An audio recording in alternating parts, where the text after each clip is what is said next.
A year after the divorce, my ex-mother-in-law spotted me sitting in a hospital waiting area. With a smug smile, she looked down at me and said, "Leaving you was the best decision my son ever made, and now he finally has a baby boy with your former best friend." I did not cry or shrink away. I just smiled and asked if that was what she truly believed. 15 minutes later, a man entered the maternity ward and her face lost all color. "My name is Rebecca, and I am 33 years old. If you have ever been the scapegoat in a toxic family dynamic, let me know where you are watching from in the comments below.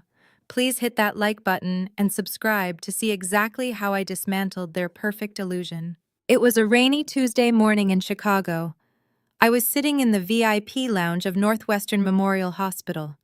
As a forensic accountant, I was finalizing a corporate acquisition audit for a very private healthcare client. My laptop was open spreadsheets reflecting millions of dollars in assets illuminating my screen. The lounge was quiet, smelling of expensive coffee and leather chairs. The rain pattered softly against the thick glass, offering a soothing background noise. It was my sanctuary until the double doors swung open and the last person I ever wanted to see walked in. Patricia, my ex-mother-in-law. She strutted into the room dripping in designer labels, her signature oversized sunglasses pushed up into her highlighted hair. She was vibrating with a desperate kind of energy. She marched straight toward the complimentary espresso bar, muttering to herself about the slow valet service. Then she turned around and her eyes locked onto mine. The silence in the VIP lounge suddenly felt suffocating. For a second, I thought she might pretend not to see me. But Patricia thrived on cruelty. A slow, very venomous smirk spread across her face as she changed her trajectory and walked directly over to my table. "Well, if it is not the barren workaholic," Patricia announced, her voice echoing off the wood-paneled walls. "I see nothing has changed, Rebecca, still just glued to a computer screen while real life passes you by." I did not close my laptop. I did not flinch. I just slowly looked up at her, keeping my expression perfectly neutral. "Hello, Patricia. I hope you are having a pleasant morning." She scoffed, marching over to stand directly over me, invading my personal space just like she used to do. "My morning is spectacular," she gloated, crossing her arms over her chest. "In fact, it is the best day of my life. Jason is upstairs right now. He is finally getting the family he deserves. Ashley just now went into labor." Ashley. Hearing her name used to feel like a knife twisting in my chest. We had been best friends since our freshman year of college. She was the one who held my hand when the fertility clinic gave Jason and me the devastating news that having a biological child would be nearly impossible. I spent countless nights crying on Ashley's shoulder, completely unaware that she was already sleeping with my husband in the guest room of my own house. Now hearing her name, I felt absolutely nothing but a cold clinical calculation. Our friendship was completely erased by her breathtaking lack of loyalty. Patricia leaned closer, her expensive perfume heavy in the air. "Leaving you was the best decision my son ever made," she whispered, her eyes gleaming with malice. "Look at you. You are 33, sitting alone in a hospital lounge with a spreadsheet while Jason is upstairs welcoming his newborn son. A strong, healthy boy, something you could never give him." She let out a sharp, mocking laugh. "I told Jason for years that your ambition was just a cover for your inadequacies as a woman. While he was working hard to build a future for you, you were busy playing calculator. And just look where it got you. Alone." The sheer audacity of her statement was almost impressive. Jason building a future for us. During our 5-year marriage, Jason spent his days golfing on his father's dime and maxing out credit cards I paid the bills for. I worked 80-hour weeks at my accounting firm to keep a roof over our heads, while he bounced from one failed startup idea to another. When the divorce happened, I walked away with my business and left him the house just to be rid of the emotional drain. Patricia had always painted me as the villain, the cold career woman who neglected her warm, loving son. She spun the narrative perfectly for their country club friends, framing Jason's affair with Ashley as a very desperate search for true love and a family I could not provide. "You must be so proud," I said, keeping my voice perfectly level, refusing to give her the precise emotional reaction she was starving for. Patricia sneered. I am. Ashley is a real woman. She knows how to support a man, how to nurture him. She gave Jason everything you failed to give him. You thought you were so smart, Rebecca. Always looking down your nose at us because you made your own money. Well, your money cannot buy you a family. Your money cannot buy you a legacy. My son won. He got the girl, he got the baby, and he got away from you. You lost. I watched Patricia bask in her perceived victory. She looked so desperate for a reaction, hungry for a tear or a crack in my composure. In the past, her words would have shattered me. When I was desperate for her approval, I would have apologized or run to the bathroom to cry. I remembered sitting at their Thanksgiving table 3 years ago, exhausted from a massive tax audit case, only to have Patricia loudly announce that my cooking was dry and my womb was drier. Jason had just loudly laughed it off, telling me to respect his mother. He never even once stood up for me. But I was no longer that insecure, desperate girl. I was a woman who dealt in facts and hard data, and in uncovering the hidden financial truths people fought desperately to conceal. I had built a career on exposing liars, and my own former family was the biggest fraud of them all. I slowly reached out and firmly pressed the save button on my keyboard. Then, with deliberate, unhurried movements, I closed my laptop. The soft click echoed in the quiet lounge. I picked up my coffee cup, took a sip, and looked Patricia dead in the eyes. "Is that what you truly believe, Patricia?"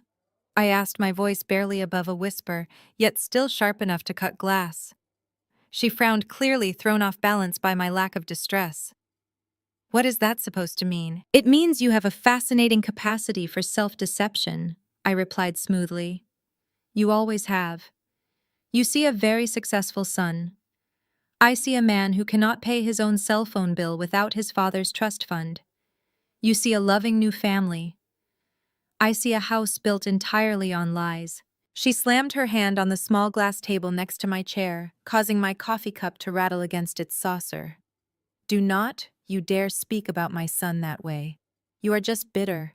You are jealous because Ashley is upstairs pushing out the heir to our family name while you are down here counting other people's money. You will die alone with your spreadsheets. Rebecca and Jason will have a beautiful, sprawling family." I leaned back down into my leather chair and checked my watch. It was 10:15 in the morning. Right on schedule. A slow, chilling smile spread across my face. I did not need to scream or defend myself. I knew something she did not. I knew a secret that was about to detonate her entire carefully curated existence. A secret that would rip the foundation out from under the golden boy she worshipped, and the best friend who betrayed me so thoroughly. "I hope you enjoy every single second of this victory, Patricia," I told her, holding her angry gaze. "I truly, really do, because illusions this grand are always the most painful when they shatter." Patricia opened her mouth to hurl another insult, her face twisting with an ugly, arrogant rage. She pointed a manicured finger directly at my face. "You just listen to me, you pathetic excuse for a woman." Before she could finish her sentence, a nurse in light blue scrubs rushed into the VIP lounge, looking frantically around, before spotting Patricia's designer outfit. "Excuse me, are you Jason's mother?" the nurse asked, slightly out of breath. Patricia immediately dropped her pointing finger and smoothed her jacket, transforming back into the picture of high society grace. "Yes, indeed I am. I am the grandmother." The nurse offered a warm, professional smile. "Congratulations. Ashley has just been moved to the recovery suite. The healthy baby is here, and they are ready for the family to come back." Patricia turned to me, her eyes flashing with absolute triumph.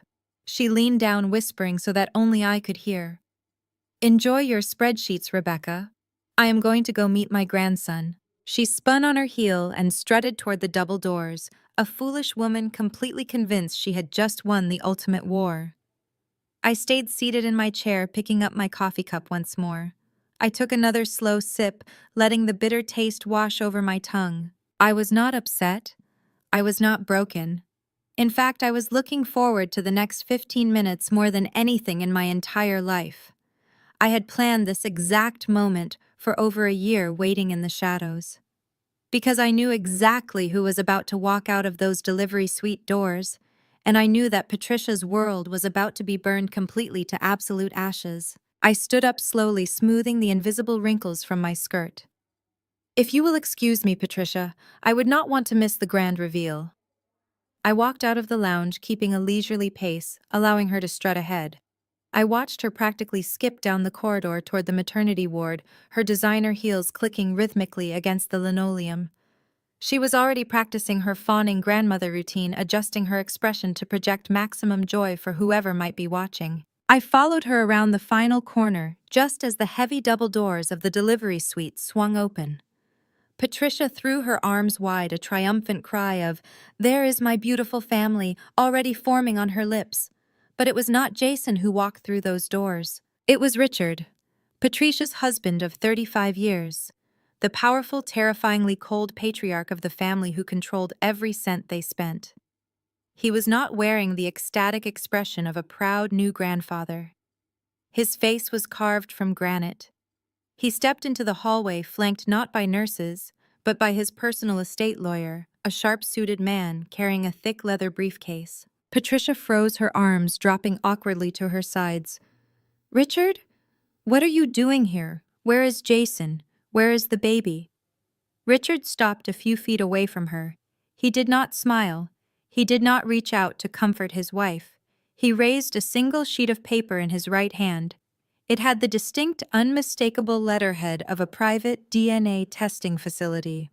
"My son," Richard announced, his voice echoing loudly down the quiet hospital corridor, "is perfectly healthy." Patricia blinked clearly, struggling to process the sentence. "Yes, of course he is. Jason is fine. But where is my grandson?" "You misunderstand me, Patricia," Richard said, taking a deliberate step forward. He thrust the paper toward her face. "I am not talking about Jason. I am talking about the child Ashley just gave birth to. The DNA test was expedited by court order this morning. The boy is mine." The silence that followed was absolute. It was the kind of heavy, suffocating silence that occurs right before a massive explosion.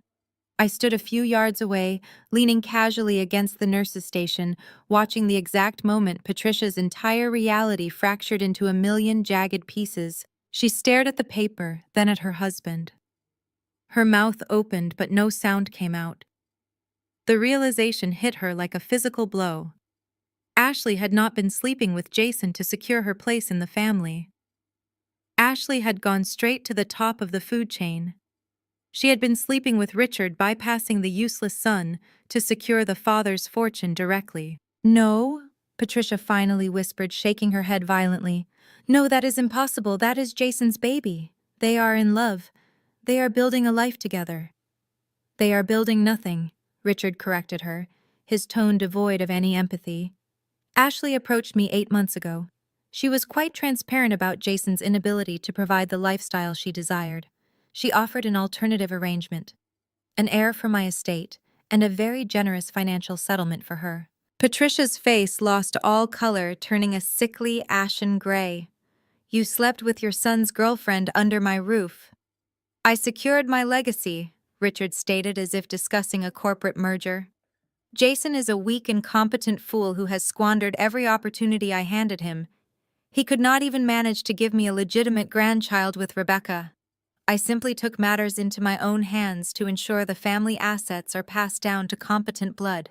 The sheer sociopathic pragmatism of Richard's explanation broke whatever restraint Patricia had left. A guttural, inhuman scream ripped from her throat. She lunged at him, her manicured hands turning into claws aiming directly for his face. "You monster, you disgusting, vile monster!" she shrieked, swinging wildly. Richard's lawyer stepped back defensively, but Richard did not flinch. He caught Patricia's wrists effortlessly, his grip visibly tight enough to bruise. "Control yourself, Patricia," he snapped, shoving her backward. "You are embarrassing the family." "You ruined the family!" Patricia howled, stumbling back against the wall. She looked around frantically, her eyes wild, and then they locked onto me. I had not moved. I was just standing there watching the spectacular implosion of the people who had made my life a living nightmare for 5 years. "You knew!" Patricia shrieked, pointing at me. "You knew about this, you spiteful witch! You set this up!" "I assure you, Patricia," I said calmly, crossing my arms, "I do not have the power to force your husband into another woman's bed. That was entirely his own initiative. I simply audited the corporate accounts last week and noticed some rather large unexplained medical clinic bills charged to Richard's private discretionary fund. I had tipped off the lawyer anonymously, suggesting a quiet paternity test to ensure the family trust was protected. I knew Richard's ego would demand absolute certainty before claiming the child. I just let human nature take its course. Patricia began sobbing hysterically, sinking to her knees right there in the hallway.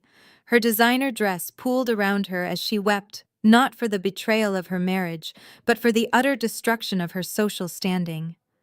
How would she ever spin this to her country club friends? Her husband had impregnated her son's girlfriend. It was a scandal so massive she would never recover. "It is over, Patricia," Richard said, looking down at her with absolute disgust. "My lawyer has already filed the divorce papers. You will be served officially by the end of the day. You are to vacate the main estate by tomorrow evening. I have authorized a modest severance provided you keep your mouth shut." "A modest severance?" Patricia gasped, looking up through her tears. "I gave you 35 years. I am your wife." "You were a placeholder," Richard replied brutally, "and now I have a new heir to focus on." He turned to his lawyer.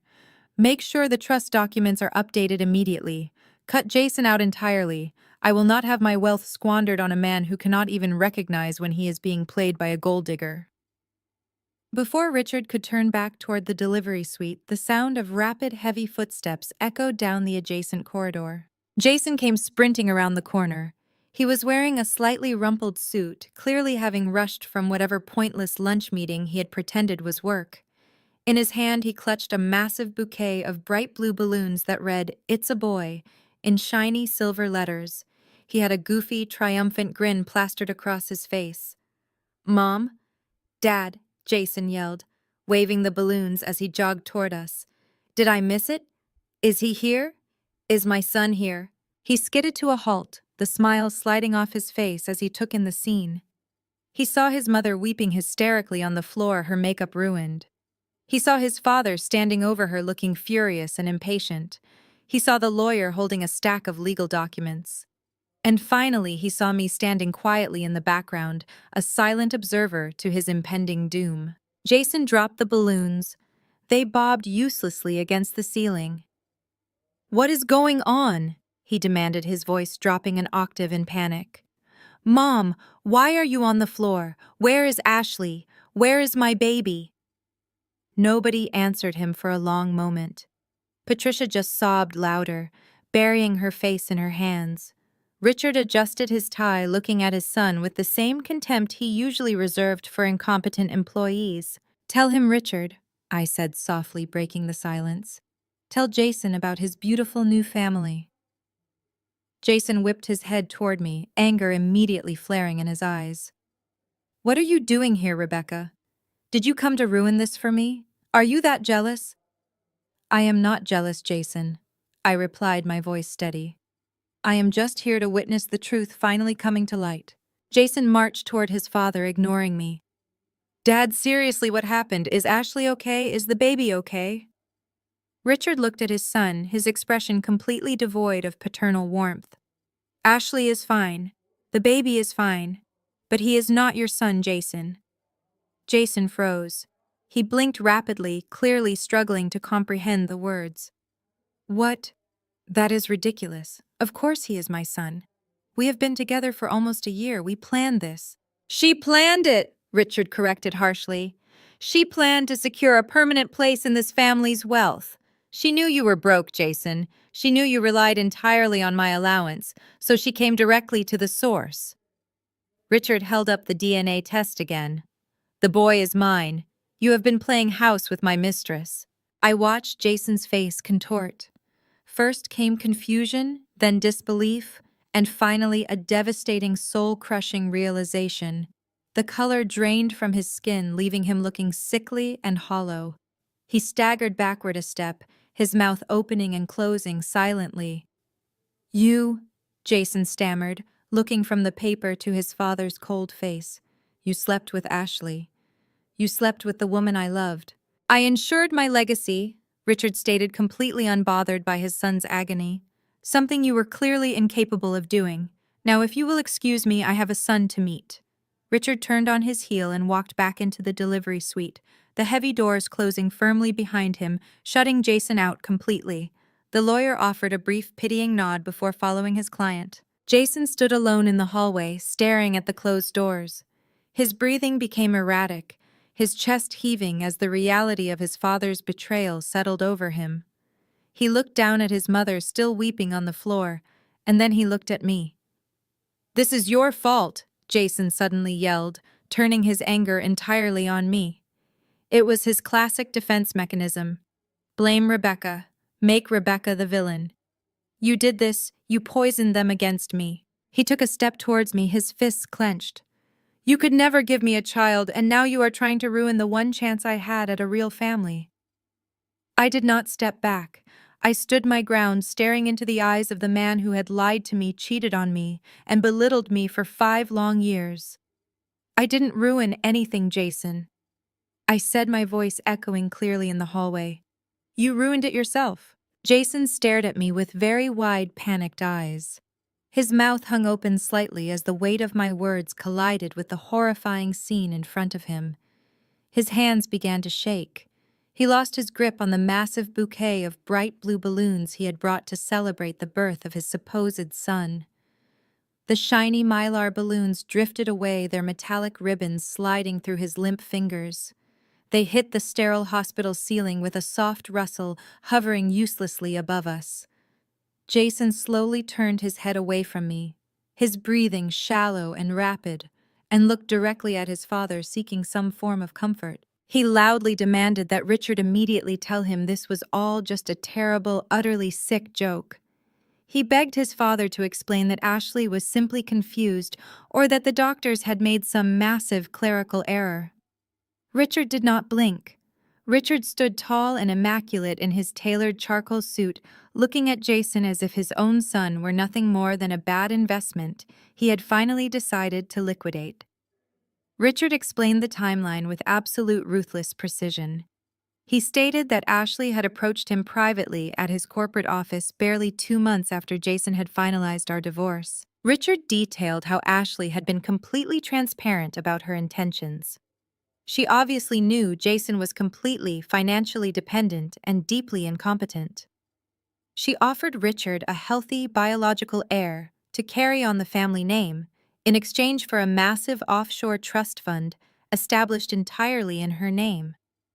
Richard looked at Jason and stated that he accepted the business proposal because Jason was a weak, pathetic fool who had squandered every single opportunity ever handed to him.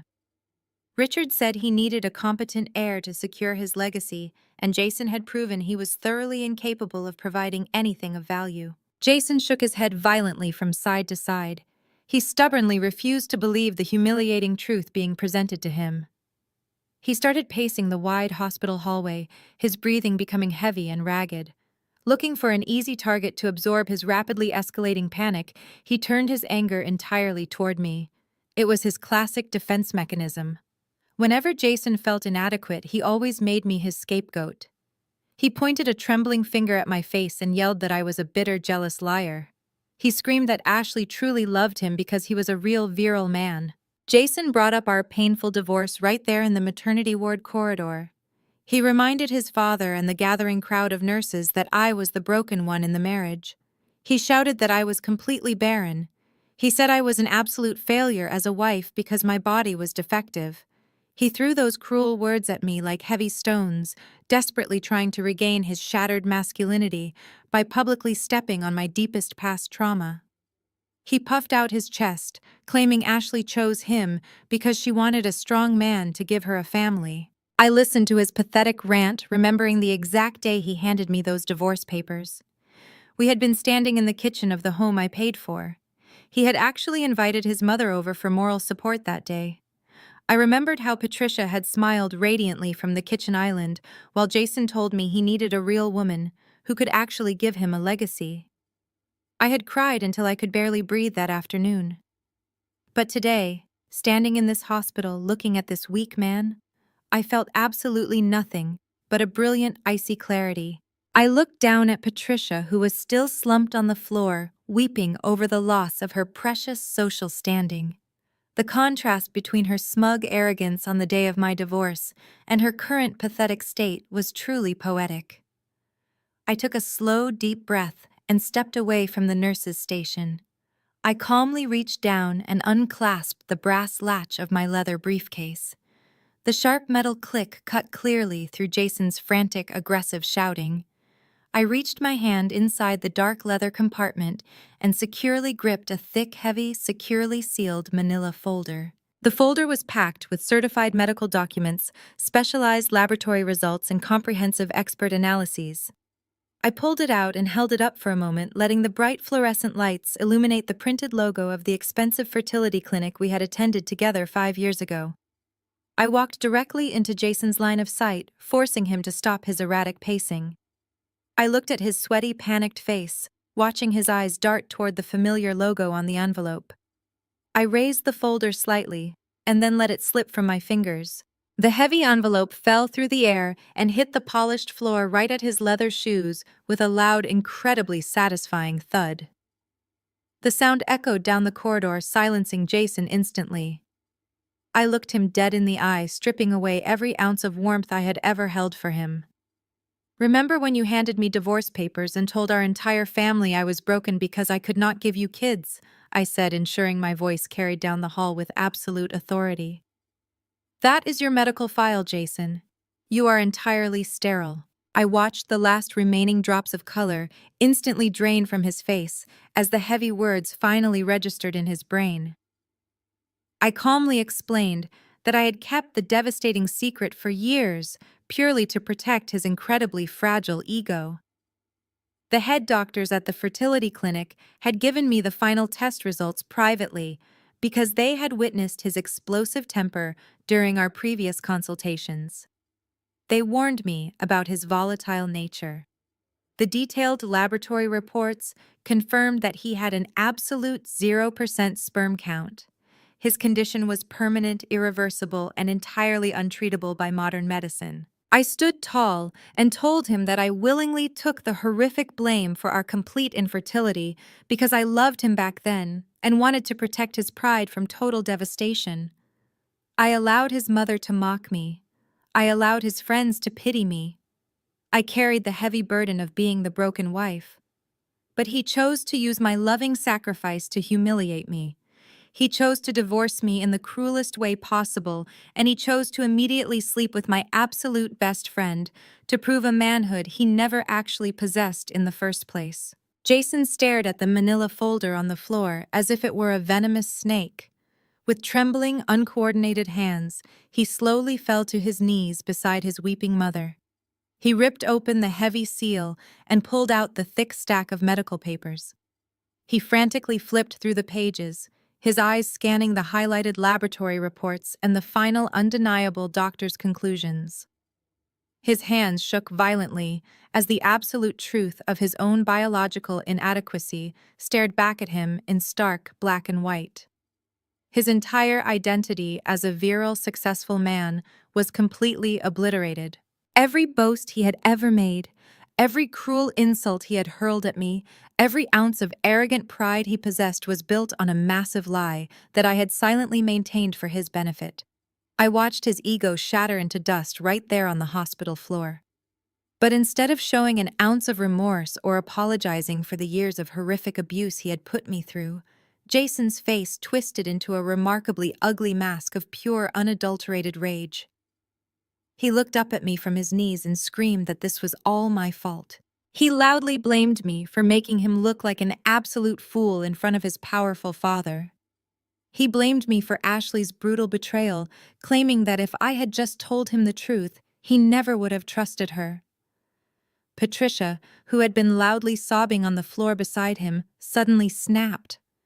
The horrifying realization that her golden son was entirely sterile and that her wealthy husband had permanently replaced him with a younger woman broke her completely. She let out a terrifying feral shriek and aggressively lunged upward directly at me. Patricia extended her manicured nails like claws aiming viciously for my face. I stood my ground perfectly still, refusing to flinch, but heavy hospital security guards suddenly burst through the nearby stairwell doors. They swiftly intercepted Patricia mid-lunge, firmly grabbing her arms and pulling her backward. Jason immediately tried to fight them off, swinging his fists wildly at the guards to protect his mother. As the strong security officers forcefully dragged them both down the long hallway toward the exit, Patricia kicked and thrashed violently. She screamed at the top of her lungs that she would absolutely ruin me financially, promising to drag my successful accounting firm through the mud until I was completely bankrupt and begging for mercy. The hospital doors slammed shut behind them, cutting off the echo of Patricia's frantic threats. I stood alone in the quiet corridor, smoothing the front of my blazer, feeling a profound sense of peace. I knew her threats of financial ruin were nothing more than the desperate flailing of a drowning woman. She had no idea what kind of fortress I had built for myself. The fallout over the next 48 hours was spectacular and absolute. Richard moved with the swift, merciless precision of a corporate raider dismantling a bankrupt competitor. He filed for divorce the very next morning, citing infidelity and extreme marital misconduct. Simultaneously, he executed a complete freeze on all joint accounts and locked Patricia out of his personal wealth management funds. The eviction notices were served before noon. Patricia and Jason were given exactly 3 hours to pack whatever personal belongings they could fit into a single vehicle and vacate the sprawling family estate. Richard ordered the private security detail to watch their every move, ensuring they did not take a single piece of valuable art, silver, or jewelry that rightfully belonged to the family trust. They were stripped of their credit cards, their luxury vehicles, and their country club memberships. The high society friends Patricia cultivated stopped answering her calls immediately. In the ruthless world of Chicago's elite, loyalty belonged entirely to the person signing the checks. Without Richard's money, Patricia and Jason were completely invisible. 2 weeks later, I was sitting in my expansive downtown corner office. The rain from the day of the hospital confrontation had given way to bright, crisp morning sunlight that poured through the floor-to-ceiling glass windows. My accounting firm occupied the entire top floor of a premier commercial high-rise. I had built this company from a tiny rented desk into a multi-million-dollar enterprise, while Jason was busy complaining that my working hours were an inconvenience to his social schedule. I was in the middle of reviewing a complex offshore asset trace for a new corporate client when the heavy oak doors to my private suite burst open, bypassing my receptionist entirely. Jason and Patricia stormed into the room. The sight of them was almost shocking. The gleaming designer armor they usually wore had been replaced by a rumpled, desperate reality. Patricia's hair lacked its usual flawless salon blowout, and the dark circles under her eyes were visible even from across the room. She carried an oversized, scuffed leather tote bag that looked entirely out of place in my pristine office. Jason looked even worse. His shoulders were slumped, his expensive suit jacket was wrinkled, and he carried the sour scent of stale alcohol and pure panic. My receptionist, a sharp young woman named Chloe, rushed in right behind them, her hand hovering over the emergency security button on her belt. "I am so sorry, Ms. Miller," Chloe said, glaring at the intruders. They pushed right past the security desk in the lobby. "Shall I call building security to have them escorted out?" I raised a single hand, signaling Chloe to stop. I leaned back in my ergonomic leather chair, crossing my legs and resting my hands in my lap. I looked at the two desperate people standing on my expensive Persian rug. "It is fine, Chloe," I said smoothly. "You can step outside, but keep the door open. This will not take long." Chloe nodded and stepped back into the reception area, standing rigidly at attention. Jason took a hesitant step forward, his eyes darting around my luxurious office as if seeing my success for the very first time. He swallowed hard, his Adam's apple bobbing nervously. "Rebecca," he began, his voice taking on that pathetic whining tone he always used when he had overdrawn his bank account and needed me to fix it. "We need to talk. I know you are angry, and you have every right to be. But you have to understand what Ashley did to me. She manipulated me, Rebecca. She preyed on my insecurities. She knew I wanted a family and she used that desire to trap me. I was under so much stress, Rebecca. You were always working, always focused on your clients. I felt neglected. Ashley just took advantage of that vulnerability. She planned the whole thing. She knew exactly what to say to make me feel important. I am the real victim here. I watched him attempt to squeeze out a single tear, leaning heavily on my desk, as if his own pathetic narrative exhausted him. He took another step closer, holding his hands out in a gesture of surrender. I was a fool. I was blind to what was right in front of me. I never should have left you. You were the only one who ever truly supported me, who ever truly understood the pressure I was under from my father. We can fix this, Rebecca. We can start over. I am willing to go to counseling. I am willing to put the work in. We can be a team again. I stared at him for a long, silent moment. I looked at this weak, spineless man who had thrown me away the moment I was diagnosed with a medical issue that turned out to be entirely his own. I looked at the man who had slept with my best friend in my own guest room. And then I let out a loud, sharp laugh. It was not a polite chuckle. It was a deep, resonant laugh of pure, unadulterated amusement. The sound bounced off the glass walls of my office. Jason flinched as if I had struck him across the face. "You think this is funny?" he asked, his voice cracking with humiliation. "I am standing here pouring my heart out, offering to rebuild our marriage, and you are laughing at me. I am laughing at your breathtaking delusion, Jason," I replied, wiping a single tear of mirth from the corner of my eye. "You honestly believe you are a prize to be won back. You are a sterile, unemployed, unfaithful, completely broke man-child who just got publicly discarded by a gold digger who traded you in for a better model. You do not want a wife, Jason. You want a bank account. And mine is permanently closed to you." Jason's face crumpled, but before he could formulate another pathetic defense, Patricia pushed past him. She shoved him aside with a brutal force, her eyes burning with a feral, desperate greed. The weeping, humiliated woman from the hospital hallway was gone, replaced by a vicious predator backed into a corner. She slammed her oversized leather tote bag onto my mahogany desk and pulled out a stack of legal documents.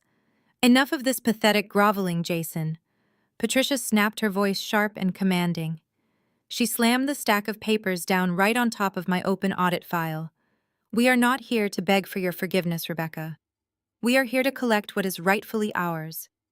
Since Richard has temporarily frozen our assets, you are going to bridge the gap until our lawyers secure our rightful share of the estate." I looked at the papers, then up at Patricia, raising a single skeptical eyebrow. "And why on earth would I give you a single dime, Patricia?" Patricia leaned over my desk, planting both hands flat on the mahogany surface, trying to intimidate me in my own domain. "Because during your divorce from my son, you committed extreme financial fraud," she stated, her voice trembling with misplaced righteous indignation. "You hid the true value of your business. You claimed this firm was just a small, struggling independent practice to avoid paying Jason the alimony he was legally entitled to as your spouse. You siphoned marital assets to fund your own expansion, while forcing my son to walk away with nothing but the house. You orchestrated this entire disaster. You knew about Ashley and Richard, and you waited until the perfect moment to humiliate us. You owe us for the psychological damage you caused by dropping those medical records in a public hallway. Our reputation is in tatters because of your vindictive little stunt. Jason is entirely unemployable now because everyone in our social circle knows his humiliating secret. You owe him financial support to compensate for the emotional distress you intentionally inflicted. You are legally responsible for maintaining the standard of living he enjoyed while you were married, regardless of his current circumstances. I know exactly how much your firm pulls in annually, Rebecca, and a judge will gladly award us half of it." She tapped her manicured fingernail aggressively against the top page of the legal demand. "My lawyers have drafted a comprehensive lawsuit. We are suing you for the deliberate concealment of marital assets, extreme financial manipulation, and retroactive alimony to sustain the lifestyle my son became accustomed to during your marriage. You are going to write us a check for $500,000 today as a good faith settlement, and agree to a monthly stipend, or I will drag you and your precious little firm into open court. I will have forensic auditors tear through every single ledger you possess. I will ruin your professional reputation so thoroughly that no respectable client will ever trust you with their money again. I stared at the absurd, poorly drafted legal demand letter. It was likely thrown together by some desperate attorney who demanded a massive retainer up front, feeding off Patricia's completely unhinged entitlement. They actually believed they could bully a forensic accountant with threats of an audit. It was the absolute height of stupidity. Patricia stood up straight, a triumphant, nasty sneer pulling at the corners of her mouth. She crossed her arms clearly, believing she had just executed a flawless checkmate. She looked around my beautiful office with absolute disdain. You thought you were clever playing with your spreadsheets while Jason suffered. You think you can just discard us and sit up here in your glass tower? Patricia leaned in one last time, her voice dripping with pure concentrated venom as she sneered at the logo on my wall. It is time to pay up, Rebecca. Your little accounting hobby is about to fund our new lifestyle, whether you like it or not. I did not break eye contact. I did not blink. I slowly reached out my hand and pressed the silver intercom button on the corner of my desk, ready to drop my next ace. I pressed the silver intercom button on the corner of my desk and held my finger there for a brief moment. I looked at Patricia. Her face was flushed with the exertion of her own screaming. She stood there panting slightly, clutching her oversized leather bag as if it were a shield. She genuinely believed her threats held weight. She genuinely believed I was still the terrified daughter-in-law desperate to keep the peace. The truth was, she had no idea who she was dealing with. She had mistaken my silence over the years for weakness. She had mistaken my patience for submission. She was about to find out exactly how dangerous a quiet woman with access to financial records could be. My little accounting hobby? I repeated softly, letting the words roll around the quiet room. I released the intercom button. I folded my hands together and rested them on the polished mahogany surface. That is a fascinating choice of words, Patricia. It truly highlights exactly how little you or your son ever actually paid attention to my life. Jason shifted nervously from one foot to the other. His eyes darted toward the door, then back to the stack of legal papers his mother had slammed onto my desk.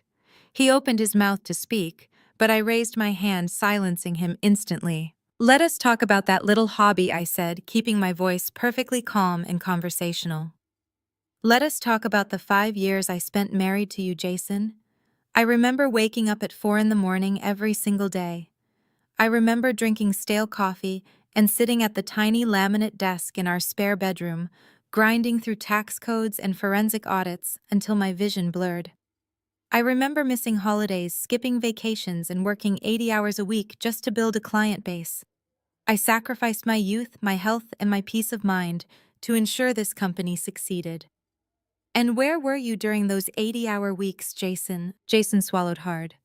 I was building my startup, he muttered, though he lacked any real conviction. You were playing golf, I corrected sharply. You were playing golf at the country club on your father's dime.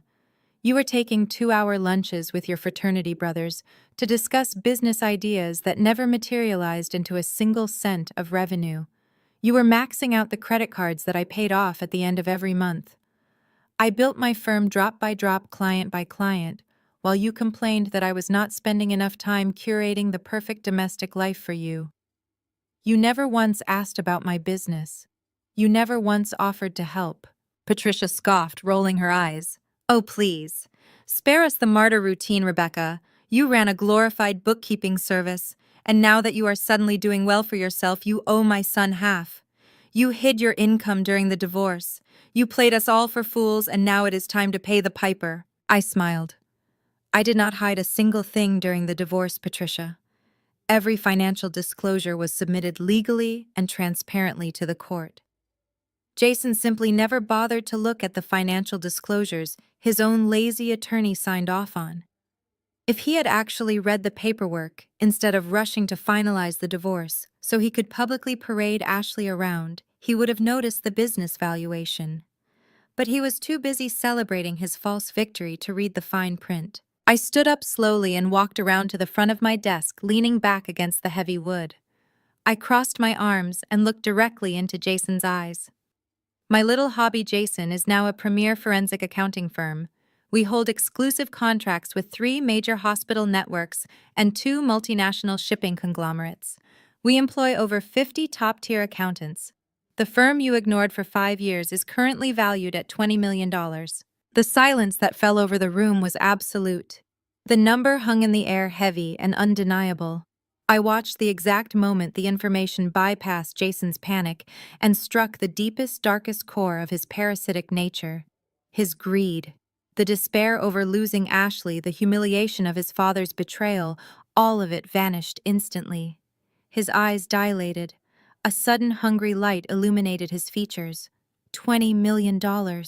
He mouthed the words silently as if tasting them. Patricia actually gasped, her hand flying to her chest. She looked at the expensive artwork on my walls, the custom furniture, the panoramic view of the Chicago skyline, seeing it all through a completely new lens. She was no longer looking at an office.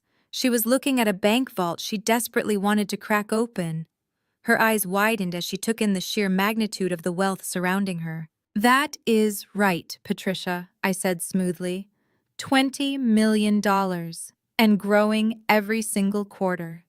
Jason stood up straighter, his posture transformed entirely. The whining, defeated man-child from 5 minutes ago disappeared. In his place stood an arrogant, entitled heir who believed the world owed him a living. He turned to the doorway and snapped his fingers. "Mark, get in here now." A man stepped out from the reception area. I had noticed him earlier but assumed he was just another building tenant passing by. He was wearing a cheap gray suit and carrying a battered briefcase. This was Mark, Jason's new attorney, likely the only one sleazy enough to take a case on contingency for a man who had just been evicted from his father's estate. He looked like a shark smelling blood in the water. Mark marched into the room, puffing out his chest to appear intimidating. He reached into his briefcase and pulled out a thick blue folder. "Rebecca Miller," he said, his voice dripping with forced authority. "Consider yourself officially served. My client is filing a massive civil suit for the deliberate concealment of marital assets, extreme financial manipulation during the divorce proceedings, and a retroactive demand for 50% ownership of this firm." Jason crossed his arms, mirroring his lawyer's arrogant stance. "You thought you could pull a fast one on me, Rebecca? You thought you could just walk away with $20 million while I got nothing. We built this life together. My emotional support allowed you to focus on your career. I am entitled to half of everything you own, half the firm, half the bank accounts, half the investments. It is only fair." Patricia smiled wickedly, stepping up to stand shoulder to shoulder with her son. "We are going to take you for everything you have, Rebecca. By the time we are done with you in court, you will be begging to settle. We will drag your name through the mud. We will subpoena every client on your roster. We will make your life a living hell until you write us a check for $10 million. You will regret the day you ever crossed this family." I looked at the blue folder Mark was holding out to me. I did not flinch. I did not raise my voice. I did not show a single ounce of the terror they were so desperately hoping to provoke. I simply reached into the breast pocket of my blazer and pulled out my favorite gold fountain pen. The cool metal felt grounding in my hand. I took the folder from Mark's hands. I opened it, flipped to the acknowledgement of receipt page, and signed my name with a flourish. I capped my pen and handed the folder back to the completely bewildered lawyer. I made sure to offer a warm, pleasant smile as I did so. Mark blinked, looking down at the signature and then back up at me. He had clearly prepared himself for a screaming match, a hysterical denial, or a desperate plea for negotiation. My total compliance short-circuited his entire legal strategy. He stood there frozen in confusion. "Is that all?" I asked, offering a polite, almost bored smile. "I have a very busy schedule today, and I would hate to keep my legitimate clients waiting." Jason frowned, his greedy triumph faltering slightly. "You are not going to fight this. You are just going to roll over and hand over my money." "I am happily accepting your lawsuit, Jason," I replied, walking back around my desk to take my seat. Because the discovery phase of a civil lawsuit is a two-way street. If you sue me for financial manipulation, you open your own financial history to a brutal microscopic examination under penalty of perjury. Every transaction, every hidden account, every single wire transfer will be scrutinized by the court. And that is exactly what I have been waiting for. Patricia scoffed, waving her hand dismissively. Do not try to bluff us, Rebecca. Jason has nothing to hide. He is the victim here. He was financially abused by his father and manipulated by his wife. He is an open book. I smiled again, pressing the silver intercom button on my desk.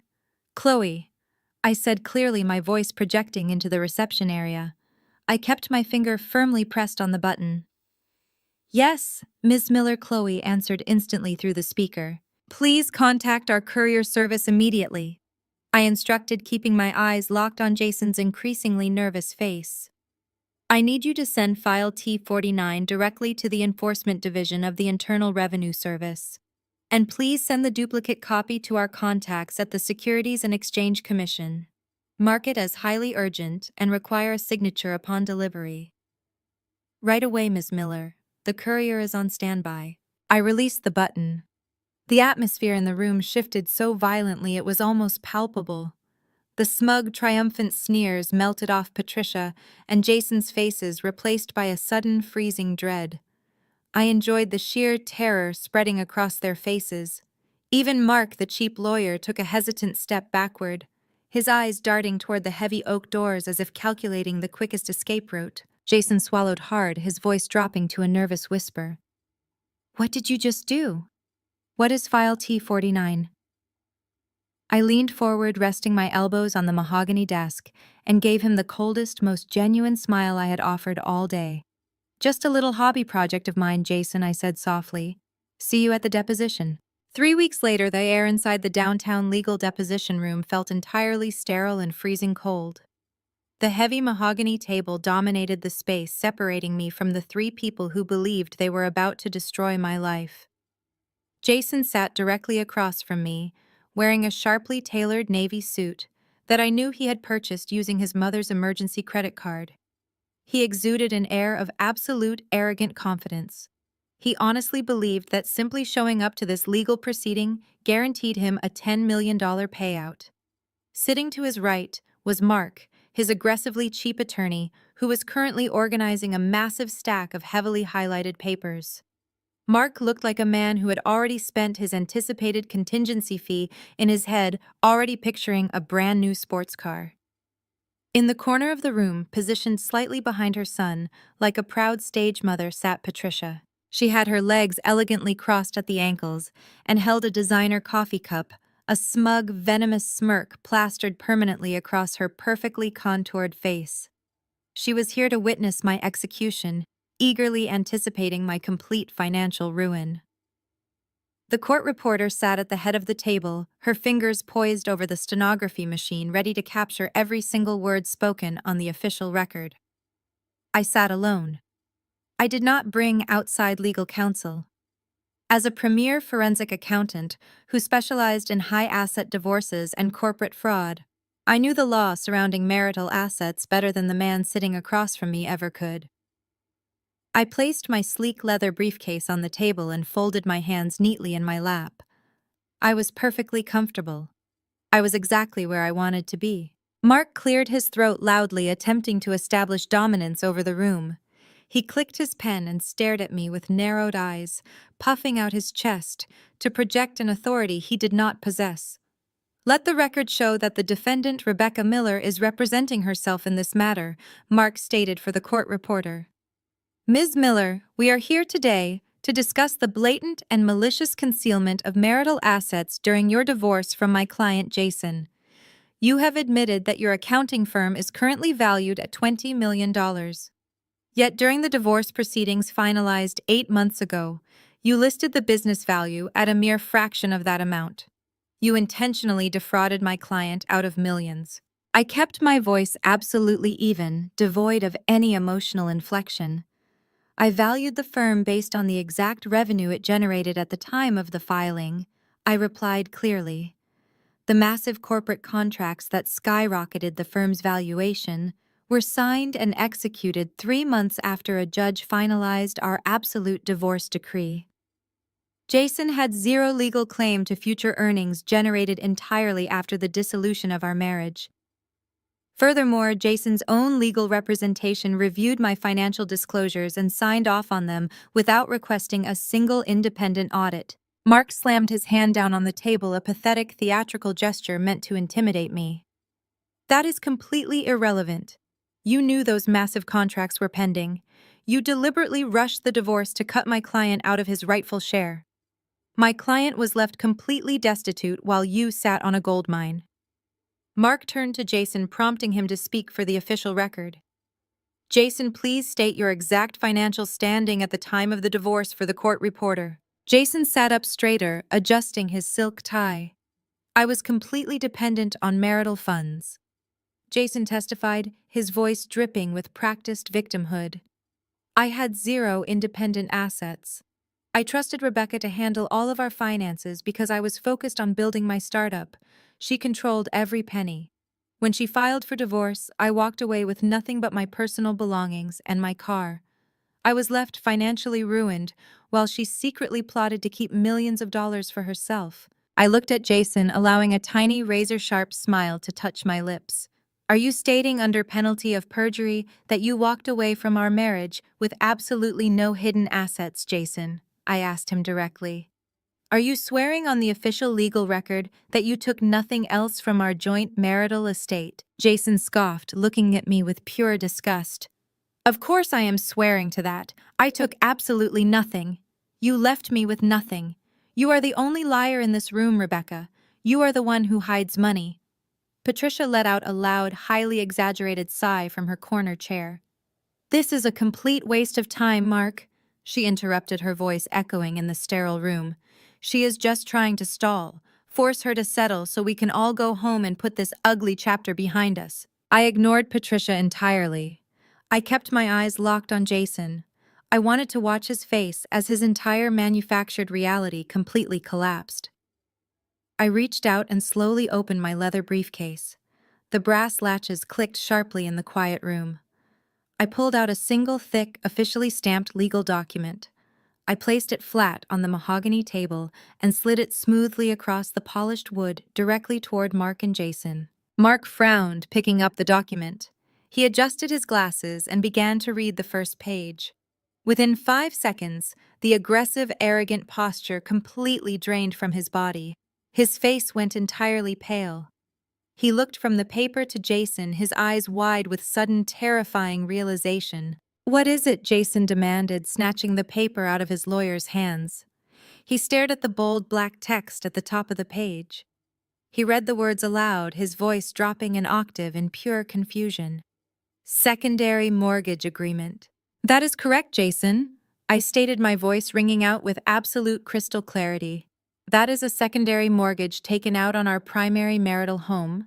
It was executed and the funds were completely dispersed exactly 2 weeks before I filed for divorce.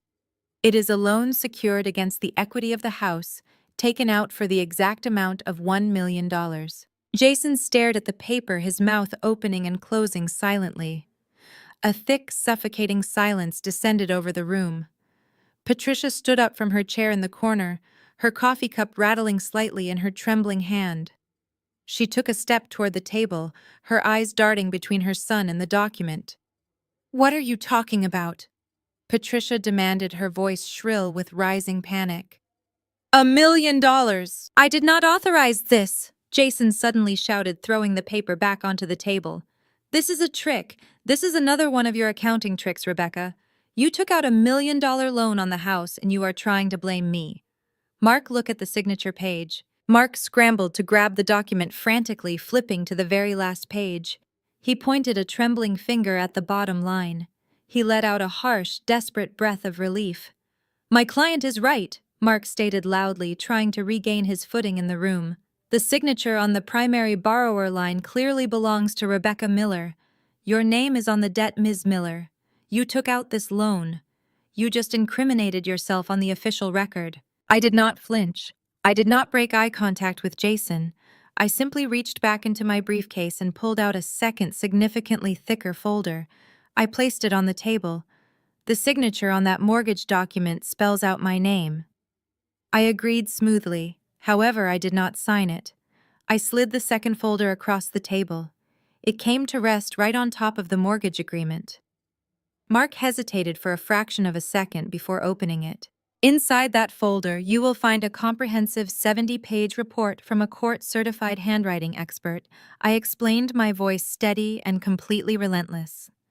The expert conducted a microscopic forensic analysis of the signature on that mortgage document. The report conclusively proves beyond any shadow of a legal doubt that the signature is a blatant forgery. I did not sign that document. Jason forged my signature to illegally extract $1 million in equity from our marital home mere days before our divorce. Jason's face turned the color of ash. He physically recoiled from the table, pressing his back hard against his chair. He looked as if all the oxygen had been violently sucked out of the room. He opened his mouth to deny it, but no sound came out. But I did not stop there. I never stopped halfway. If you turn to page 42 of that same folder, Mark, you will find the complete, uninterrupted paper trail of exactly where that stolen $1 million went. I continued hammering every single word like a nail into a coffin. I tracked the wire transfers through 3 separate shell accounts that Jason set up under his failing startup company's name. The money did not disappear into the ether. It went directly to a luxury real estate developer. Patricia grabbed the edge of the table, her knuckles turning completely white. "What real estate developer?" she breathed out, her voice barely a whisper. "What did you buy, Jason?" Jason could not look at his mother. He stared blankly at the wall, completely paralyzed by the trap that had just snapped shut around his neck. He bought a luxury 3-bedroom penthouse condo in the downtown financial district.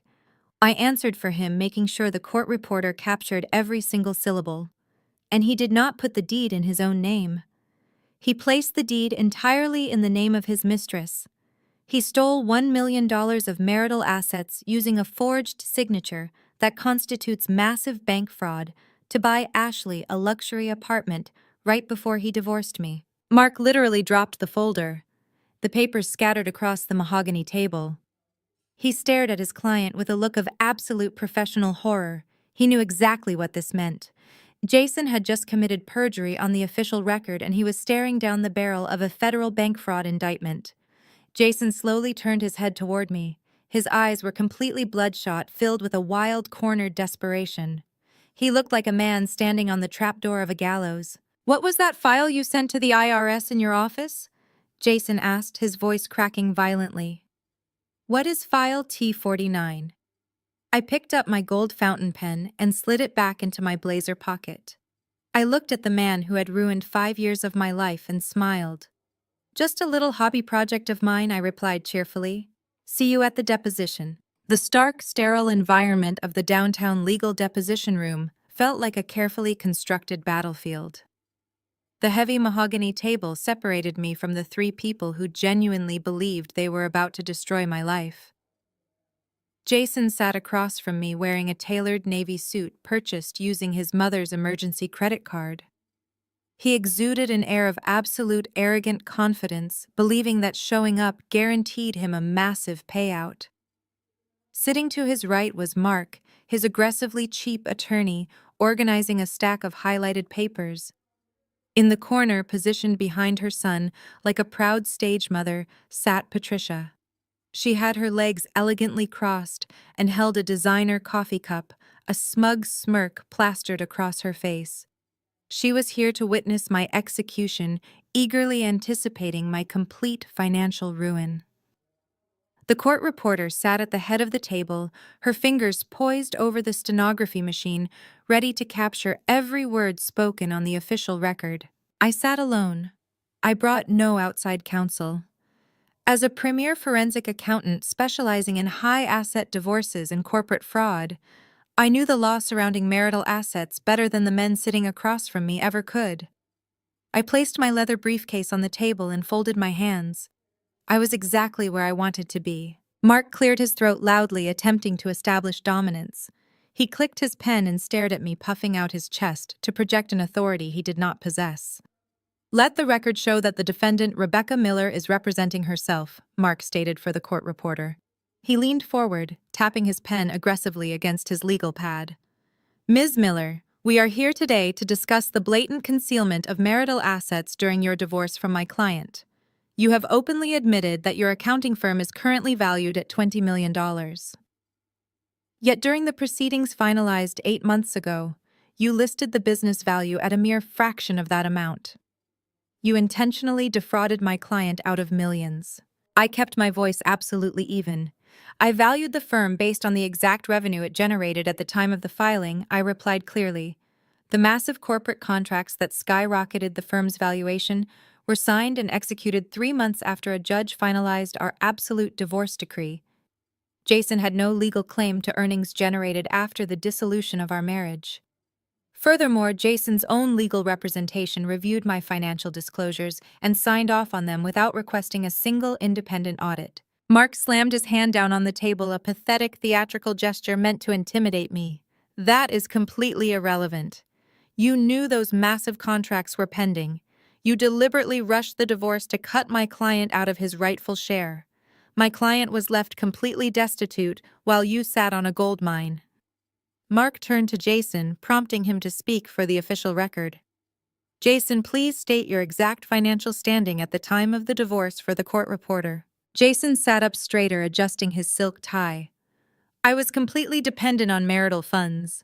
Jason testified, his voice dripping with practiced victimhood. I had 0 independent assets.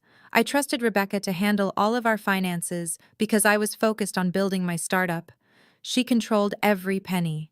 When she filed for divorce, I walked away with nothing but my personal belongings and my car. I was left financially ruined while she secretly plotted. I looked at Jason, allowing a tiny razor-sharp smile to touch my lips. Are you stating under penalty of perjury that you walked away from our marriage with absolutely no hidden assets, Jason? I asked him directly.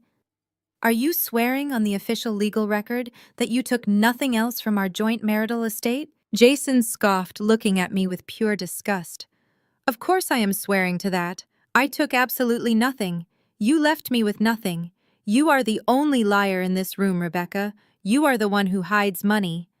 Patricia let out a loud, highly exaggerated sigh from her corner chair. This is a complete waste of time, Mark, she interrupted. She is just trying to stall. Force her to settle so we can all go home and put this ugly chapter behind us. I ignored Patricia entirely.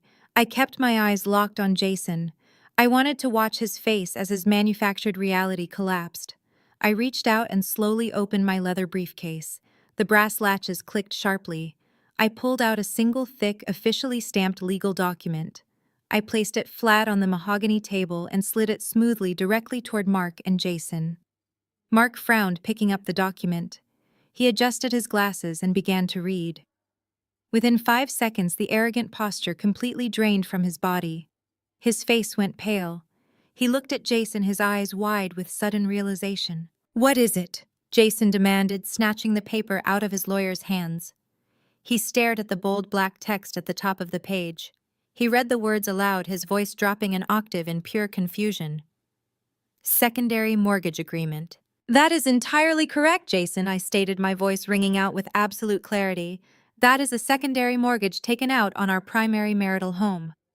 It was executed and the funds were completely dispersed exactly 2 weeks before I filed for divorce. It is a loan secured against the equity of the house taken out for exactly $1 million. Jason stared at the paper, his mouth opening and closing silently. A thick, suffocating silence suddenly descended over the quiet room. Patricia stood up, her expensive coffee cup rattling in her shaking hand. She stepped toward the table, her eyes darting frantically between them. What are you talking about? Patricia demanded, her voice shrill. $1 million? I did not authorize this, Jason suddenly shouted, throwing the paper back onto the table. This is a trick. This is another one of your accounting tricks, Rebecca. You took out $1 million loan on the house and you are trying to blame me. Mark, look at the signature page. Mark scrambled to grab the document, frantically flipping to the last page. He pointed a trembling finger at the bottom line. He let out a harsh, desperate breath of relief. "My client is right," Mark stated loudly, trying to regain his footing. "The signature on the primary borrower line clearly belongs to Rebecca Miller. Your name is on the debt, Ms. Miller. You took out this massive loan without telling him. You just incriminated yourself on the official record. I will be submitting this directly to the judge to prove your gross financial misconduct." I did not flinch. I did not break eye contact with Jason. I simply reached back into my briefcase and pulled out a second, significantly thicker folder. I placed it on the table. "The signature on that mortgage document spells out my name." I agreed smoothly. However, I did not sign it. I slid the second folder across the table. It came to rest right on top of the mortgage agreement. Mark hesitated for a fraction of a second before opening it. "Inside that folder, you will find a comprehensive report from a court-certified handwriting expert." I explained, my voice steady and completely relentless. The expert conducted a microscopic forensic analysis of the signature on that mortgage document. The report conclusively proves beyond any shadow of a legal doubt that the signature is a blatant forgery. I did not sign that document. Jason forged my signature to illegally extract $1 million in equity from our marital home mere days before our final divorce. Jason's face turned the color of ash. He physically recoiled from the table. "Stop the record!" Mark shouted frantically, waving his hands at the court reporter. "Go off the record right now." The reporter stopped typing. Mark turned to Jason, his face dripping with sweat. "You just committed perjury and admitted to felony forgery, you absolute idiot. We are walking right into a federal prison cell if we do not retract this entire case immediately." Jason swallowed hard, his voice dropping to a terrified whisper. "Rebecca, please, we can negotiate this right now. I will drop the lawsuit completely. Just keep the forgery quiet." I leaned forward, resting my elbows on the mahogany desk, and gave him the coldest smile I possessed. "You do not understand, Jason. I did not just find the forged debt. I bought it completely. My proxy LLC purchased the defaulted mortgage outright. I am now the primary debt holder of both your failing startup company and the luxury condo you bought for Ashley, which Patricia is currently crashing in. You wanted 50% of my company." I stood up, adjusting my tailored blazer. "I currently own 100% of your lives. The eviction notice goes into effect tomorrow at 8 o'clock sharp." Mark did not even wait for the court reporter to pack up her equipment. He shoved his scattered papers into his battered briefcase, stood up, and declared that he was withdrawing as Jason's legal counsel. He practically ran out of the deposition room, leaving Jason and Patricia sitting in stunned, humiliated silence. I did not stay to watch them process their complete destruction. I simply closed my briefcase, walked out of the building, and returned to my firm to prepare for the inevitable fallout. I knew Jason and Patricia. They possessed a staggering, almost pathological level of delusion. Rather than accepting defeat and packing their belongings, they immediately resorted to the only defense mechanism they truly understood: the illusion of immense wealth. By early the next morning, my firm's monitoring software flagged a massive financial transaction. Patricia had liquidated her hidden asset, an offshore trust fund she had kept secret during her own divorce years ago, and maxed out a line of credit. She did not use these funds to secure a new apartment or hire a competent defense attorney. Instead, she transferred the sum directly to the Oak Brook Country Club. She had booked their grand ballroom for an investor gala to be held that weekend. It was a reckless gamble. Jason's startup was nothing more than a shell company drowning in debt. But Patricia believed that if they threw a lavish enough party, they could trick a venture capitalist into handing them a lifeline. They needed capital to pay off the forged mortgage I now owned and save their social standing before the eviction became public knowledge. They were trying to outrun a train that had already hit them. I sat at my mahogany desk looking at the copy of the gala's guest list that one of my senior analysts had intercepted from the country club's event coordinator. Patricia had cast a wide net inviting Chicago's figures to provide the illusion of an exclusive gathering. But hidden among the socialites were the real targets. Jason had invited 5 venture capitalists. He was hoping to dazzle them with expensive champagne and fake financial projections to secure funding. He severely underestimated my reach. 3 of those venture capitalists were currently relying on my forensic accounting firm to audit their own prospective acquisitions. The other 2 were actively pursuing contracts with the multinational shipping conglomerates I already represented. Jason was attempting to play a high-stakes financial game in a room where I owned the board. I was not going to let him steal another dime from anyone. I picked up my phone and made a call to the country club's event management office. Operating under the name of my corporate entity, Miller Financial Holdings, I purchased the VIP sponsor table for the gala. I paid double the asking price in cash to ensure discretion. I then contacted the 5 venture capitalists on Jason's list. I requested that they skip the reception line and join me for a private discussion before entering the main ballroom. None of them declined. Saturday evening arrived with a biting cold that swept off Lake Michigan, contrasting sharply with the warm glow radiating from the Oak Brook Country Club. Inside the grand ballroom, the atmosphere was thick with the scent of expensive floral arrangements and the sweat of impending ruin. Crystal chandeliers cast a light over tables draped in heavy white linen. Waiters in crisp tuxedos circulated through the room carrying silver trays loaded with caviar and champagne. It was a masterpiece of financial deception, a facade masking a rotting core. Patricia stood near the entrance draped in a beaded emerald gown that she had undoubtedly leased for the occasion. She clutched a crystal flute of champagne, her knuckles white as she worked the room with frantic energy. She intercepted her wealthy country club friends kissing cheeks and offering shrill, practiced laughter. She was lying through her teeth with every breath she took, spinning a fabricated narrative to anyone who would listen. She refused to acknowledge the reality of their impending doom, choosing to double down on her delusion. Jason is right on the verge of closing a billion-dollar tech deal, Patricia boasted loudly to a group of elderly socialites draped in heavy diamonds. The software his startup developed is simply revolutionary. We are just doing a tiny exclusive capital raise tonight for our closest friends and select partners. We want to keep the wealth within our trusted circle before he takes the company public next month. It is all so exhausting, but you know how brilliant my son is. He is an absolute visionary who is going to change the entire industry. Jason stood a few feet away, sweating profusely in his rented tuxedo. He nodded along with his mother's elaborate lies, but his eyes constantly darted toward the entrance. He looked exactly like a deer waiting for the hunter's rifle to fire. He knew the eviction notice was legally active.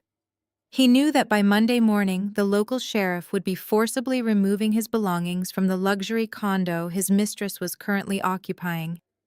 He was operating on pure, unadulterated panic, desperately hoping a wealthy investor would walk through the doors and hand him a blank check. The hours dragged on, and the ballroom filled with Chicago's elite, all completely oblivious to the financial bloodbath looming over their hosts. Patricia continued her manic performance, her laughter growing increasingly shrill as the night progressed.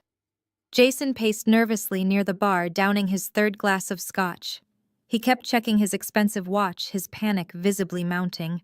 He realized that the 5 venture capitalists he so desperately needed to save his miserable life had not yet arrived. The carefully constructed illusion was slowly beginning to crack under the immense pressure of their reality. Patricia quickly excused herself from her circle of wealthy friends and marched aggressively toward her sweating son. "Where are they?" she hissed under her breath, keeping her fake smile plastered firmly in place for the surrounding guests. "I thought you said you confirmed their attendance yesterday. We cannot afford to host this massive party if they do not show up and invest. You need to call them right now and find out what is causing this delay." "I cannot just call them," Jason whispered back, pulling frantically at his collar. "That makes me look desperate and weak. They are probably just running late. You need to keep the crowd entertained so nobody suspects anything is wrong. Go do the toast now. If they walk in while you are talking about how successful I am, it will look even better. Just please stall them." Stall. Patricia adjusted her emerald gown, projecting a false air of absolute unbothered authority. "Fine, let me handle this, Jason. You are sweating like a pig. Go get a fresh drink and try to look successful. I will secure the room's attention and prime them for the pitch." Patricia glided across the polished ballroom floor, signaling for a waiter to quickly refill her glass as she moved. She reached the exact center of the room, positioning herself where the entire gala could clearly see her. She tapped her manicured fingernail against her expensive crystal glass, the sharp ringing sound cutting directly through the low murmur of conversation and the soft classical music playing in the background. She waited patiently until the expansive room fell completely silent and all eyes turned toward her waiting figure. She smiled brightly, raising her glass high toward the glittering ceiling. "Thank you all so much for coming tonight to celebrate the future," Patricia announced, her voice echoing perfectly off the vaulted ceiling. "We are surrounded by Chicago's finest minds and most distinguished families. Tonight is about recognizing true innovation and raw talent. It is about supporting a vision that will change the technological landscape of this great city forever. I want to raise a glass to my son, a man who has overcome so many obstacles to build an empire." The guests politely raised their glasses, murmuring their enthusiastic agreement. Jason puffed out his chest, stepping forward to absorb the applause momentarily, allowing himself to believe the beautiful lie his mother had just spun. The classical music seemed to fade into the background as the crisp, cold air from the lobby rushed into the heated room. I did not rush. I walked with the slow, measured pace of a woman who owned the ground she stood on. The room fell into absolute shocked silence. The guests parted instinctively, creating a clear path down the center of the ballroom floor. Patricia lowered her glass, her mouth falling completely open. Jason took a staggering step backward, nearly tripping over the edge of the carpet. All the color drained from his face as he stared at me in horror. As Patricia toasts to her son's unmatched brilliance, the grand doors open, and I walk in wearing a stunning gown and surrounded by the exact investors Jason desperately needs. The heavy oak doors swung shut behind my entourage with a muted thud, sealing the 5 venture capitalists and me inside the Oak Brook Country Club Grand Ballroom. The crystal chandeliers overhead illuminated the intricate beading of my midnight blue gown, a sharp contrast to the terrified pallor currently overtaking Patricia's face. The clinking of expensive glassware and the low hum of wealthy socialites instantly evaporated into a thick, suffocating silence. Every eye pivoted from Patricia to me. I did not break my stride. I moved with absolute calculated precision, allowing the heavy silence to stretch and amplify their collective shock. Patricia recovered her mobility faster than her son. She shoved her champagne flute to a passing waiter, nearly spilling the expensive liquid. Her emerald gown swished aggressively against the polished hardwood floor as she marched directly toward me. She blocked my path, her eyes darting frantically toward the 5 men in tailored suits walking at my sides. She recognized them immediately. They were the financial lifelines Jason needed to avoid total ruin. She recognized that they were hanging onto my every word, treating me as their undisputed equal. "What are you doing here?" Patricia hissed, keeping her voice pitched just low enough to avoid echoing across the silent ballroom. Her painted smile was stretched so tight it looked painful. "You are not on the guest list, Rebecca. This is a private exclusive investor gala for my son's company. Turn around and walk right back out those doors before I have security remove you." I stopped walking. The 5 venture capitalists stopped beside me, presenting an impenetrable wall of wealth and influence. They looked at Patricia with mild amusement, completely unimpressed by her frantic display of territorial dominance. I reached into my sleek silver clutch. I pulled out a heavy gold-embossed lanyard. The overhead lights caught the reflective surface of the VIP credential card. "I am afraid you are mistaken about the guest list, Patricia," I replied, my tone perfectly polite. "I did not crash this event. I am the primary sponsor. I bought the Platinum VIP package under my corporate holding firm this afternoon. You literally used my money to pay for the expensive caviar circulating this room. Therefore, you cannot throw out the lead investor." Patricia stared at the gold VIP badge swinging gently from my fingers. Her jaw worked soundlessly. The realization hit her with the force of a physical blow. The money she thought she secured from an anonymous benefactor, the cash keeping this desperate party alive, had come directly from my bank account. She had financed her son's fake billionaire facade, using the exact wealth she had mocked me for building. "You are a monster," Patricia whispered, her eyes wide with sheer panic. She took a tiny step backward, retreating from the undeniable proof of my financial supremacy. "You are just a jealous ex-wife trying to ruin my son because you could never match his ambition." Before I could respond, Arthur Vance, the senior partner of a massive Chicago venture capital firm, stepped in front of me. He was a man who controlled billions in assets, a man Jason had spent 6 months desperately trying to contact without success.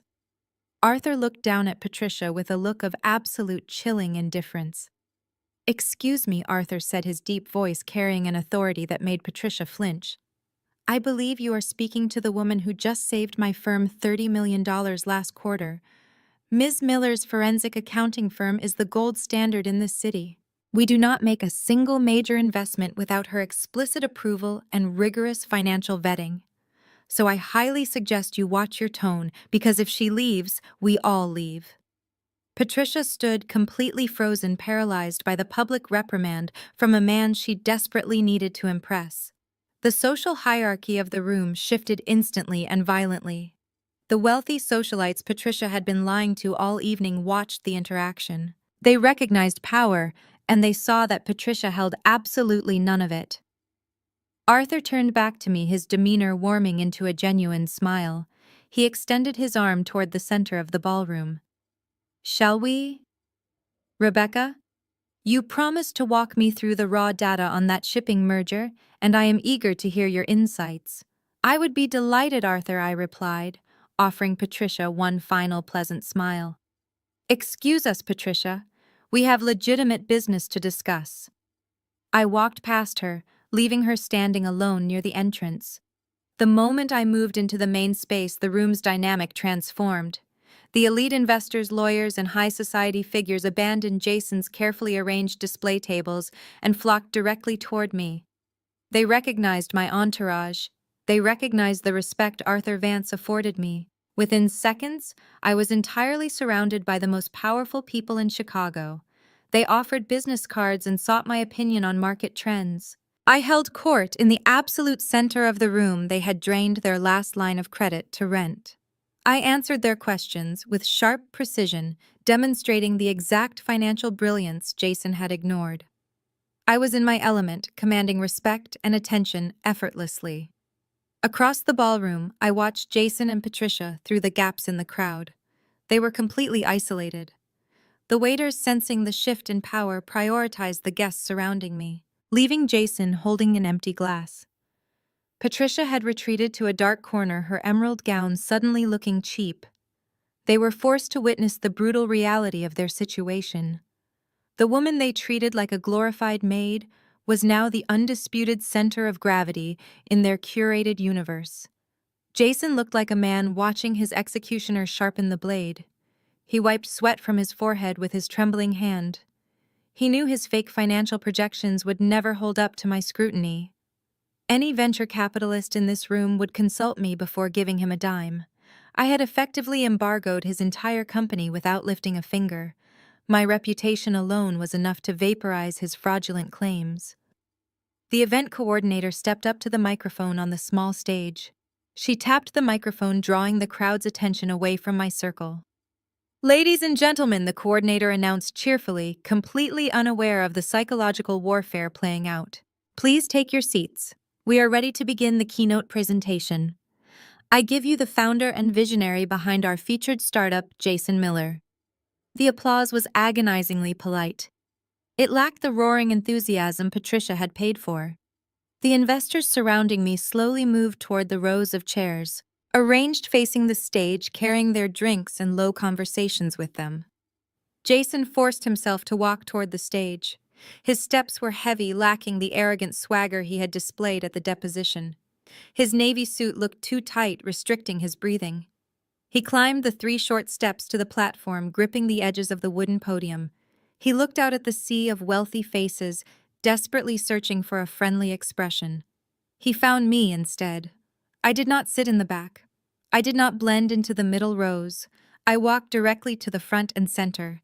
I took the seat exactly 3 feet from the podium, directly in Jason's line of sight. I smoothed my midnight blue gown over my knees, crossed my legs, and leaned back comfortably. Jason stared down at me, his face glistening under the bright stage lights. He pulled at his collar, his chest heaving with shallow, panicked breaths. He looked at his stack of prepared note cards, hands visibly shaking. He knew exactly what was on those cards. Fabricated user numbers, inflated revenue projections, lies designed to secure funding he would squander. And he knew that I knew it. I reached into my silver clutch one final time. I did not pull out a business card. I did not pull out a phone. I pulled out a small, sleek, black remote control. It was the master override remote for the ballroom's audiovisual system, courtesy of my Platinum VIP sponsor package. I rested my hand on my knee, keeping the remote perfectly visible to the man sweating profusely on the stage above me. Jason saw the remote. He saw my thumb resting lightly over the primary power button. He realized in that singular, terrifying moment that I controlled the projector screen behind him. I controlled the microphone he was holding. I controlled the entire flow of information in this room. If he spoke a single lie, if he presented a single fraudulent statistic, I could cut his microphone and project his felony forgery documents onto the massive screen for every venture capitalist to read. He was trapped. He was completely out of moves. The hunter had become the hunted, and I was about to close the trap. "You wanted 50% of my company," I said, standing up. "I currently own 100% of your lives. The eviction notice goes into effect tomorrow at 8 a.m. I sat down. Jason's knuckles turned white, gripping the podium. The investors shifted their attention, locked on the trembling man. Jason had no choice but to perform or face destruction.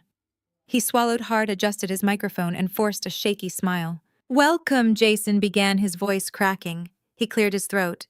"Thank you for joining us to talk about innovation, but more importantly, the foundation making innovation possible." He gestured broadly, avoiding eye contact. In today's corporate world, it is easy to lose sight of what matters. People cut corners. They hide the truth. At my company, absolute transparency is the only way forward. I let out a soft, highly audible scoff. Jason flinched but kept going, his desperation pushing him blindly forward. "We believe in ethics," Jason preached, his voice growing surprisingly confident, reciting the hollow buzzwords his mother had undoubtedly wrote. "You cannot build an enterprise on lies. You need integrity. You need partners you can trust completely. You need absolute financial clarity. That is exactly what I offer tonight. A fully transparent, highly ethical partnership designed to generate unprecedented wealth." He confidently clicked a remote. The massive screen instantly flickered to life. An entirely fabricated, incredibly colorful bar chart appeared, showing a steep trajectory of projected revenue growth. The chart aggressively claimed his startup was on track to generate $50 million next quarter. It was an absolute masterpiece of corporate fiction. The seasoned venture capitalists watched with deep skepticism. They waited patiently for raw data to justify this absurd projection. I knew Jason did not have that data. He only had the desperate lies projecting onto the wall. Jason pointed at the chart's upward curve, completely lost in his own delusional narrative. It was finally time to strike. I raised my hand slowly, ensuring Jason could clearly see the sleek remote resting in my palm. I did not smile or speak a single word. I simply pressed the master override button. The transition was instantaneous and brutal. Jason's fabricated chart vanished completely from the massive screen, replaced immediately by a stark, blindingly bright, meticulously detailed spreadsheet. The abrupt, glaring change in lighting caused several people in the front rows to blink rapidly. Jason continued speaking for 5 agonizing seconds, entirely unaware the image behind him had completely changed. And as you can see from our exponential metrics, we are perfectly positioned to utterly dominate the sector by the end of the fiscal year, he boasted, turning around to gesture broadly at the massive screen. He froze. The words died in his throat. Projected behind him, magnified for every investor to read clearly, was the complete transaction history of his hidden offshore bank accounts. The spreadsheet detailed the exact routing numbers, dates, and origin of the funds. It was embezzled corporate money siphoned directly from previous investors and filtered through shell companies. A collective gasp rippled through the ballroom. Arthur Vance leaned forward, his eyes narrowing as he read the irrefutable forensic evidence displayed on the screen. Jason stumbled backward, dropping his remote. It clattered loudly against the stage. "What is this?" he stammered into his microphone, his voice echoing frantically. "This is not my presentation. Turn this off immediately." I pressed the button a second time. The spreadsheet vanished. A digitally scanned image of the secondary mortgage agreement appeared. The $1 million loan amount was highlighted in bright yellow. Displayed directly next to the document was a side-by-side comparison from the handwriting expert. On the left was my signature. On the right was the blatant forgery Jason executed to steal the equity from our marital home. The word forgery was stamped across the screen in bold red letters. The murmurs instantly escalated into loud, scandalized whispers. The venture capitalists were actively pulling out their cell phones, snapping photographs. They were documenting the exact moment Jason was exposed as a felony fraudster. "Stop it!" Jason shrieked into the microphone, his panic escalating into full-blown hysteria. He lunged toward the edge of the stage, waving his arms at the audiovisual booth. "Cut the feed right now. This is a setup." I pressed the button for the third time. The screen shifted again, filling with high-definition photographs of hotel receipts, luxury vacation itineraries, and expensive jewelry invoices from five-star resorts in Aspen, Paris, and Dubai. The dates coincided perfectly with the dates Jason had supposedly been on crucial business trips securing funding. The name printed clearly across every luxury receipt was Ashley, his mistress. A detailed financial trace proved that every vacation diamond necklace and bottle of expensive champagne had been paid for using the corporate funds he embezzled from previous investors. He literally stole money meant for software development to fund an extravagant international affair. The ballroom descended into absolute chaos. Investors stood up from their seats, their faces flushed with anger and disgust. The illusion of the sophisticated, brilliant tech founder was completely obliterated, replaced by the undeniable reality of a pathetic, thieving con artist. Jason stood paralyzed in the center of the stage. The bright light from the projector washed over him, illuminating the sweat pouring down his face. He grabbed the microphone, his hands shaking violently. "You have to listen to me," he pleaded, his voice cracking with sheer desperation. "This is a malicious attack orchestrated by my jealous ex-wife. She hacked the system. None of this is real. I am a visionary. I am on the verge of a billion-dollar breakthrough. You cannot believe this fabricated garbage." His pathetic begging was entirely ignored. The evidence was too precise, too meticulously documented, and too devastating to dismiss. Suddenly, a blur of emerald green silk charged down the center aisle. Patricia was sprinting toward the stage, her designer heels clicking frantically against the hardwood floor. Her perfectly coiffed hair was coming undone, strands flying wildly around her face. Her carefully constructed high society persona had completely disintegrated, revealing the desperate grifter underneath. She reached the stage and scrambled up the wooden steps. She ripped the large silk shawl from her shoulders. "Turn it off!" she screamed at the audiovisual booth, her voice shrill and utterly unhinged. She threw herself in front of the massive projector screen, jumping up and down as she tried to physically block the high-definition images of her son's felony fraud with her shawl. It was the most pathetic display of desperation I had ever witnessed. Patricia was running back and forth across the stage, waving her shawl frantically, trying to cover the hotel receipts and forged signatures. But the screen was 10 feet tall and 20 feet wide. Her tiny shawl covered absolutely nothing. The harsh light of the projector beamed directly onto her face, casting her frantic shadow over the damning evidence. "Do not look at this!" Patricia shrieked at the crowd, her voice echoing painfully through Jason's live microphone. "Look away right now. This is a private family matter. My son is a brilliant man. You are all just too stupid to understand his vision. Stop taking pictures." The investors were not looking away. They were pointing, laughing, and shaking their heads in total disbelief. Patricia's absurd attempt to physically block the digital evidence only amplified the profound humiliation of the moment. She looked like a madwoman fighting a ghost. Jason dropped to his knees on the stage, burying his face deep in his trembling hands. He finally realized it was truly over. There was no recovery from this. Every single venture capitalist in Chicago would have these photographs in their inbox by tomorrow morning. The criminal referrals I sent to the IRS and SEC were already processing. The eviction notice for his luxury condo would be executed in less than 12 hours. He was entirely, fundamentally ruined.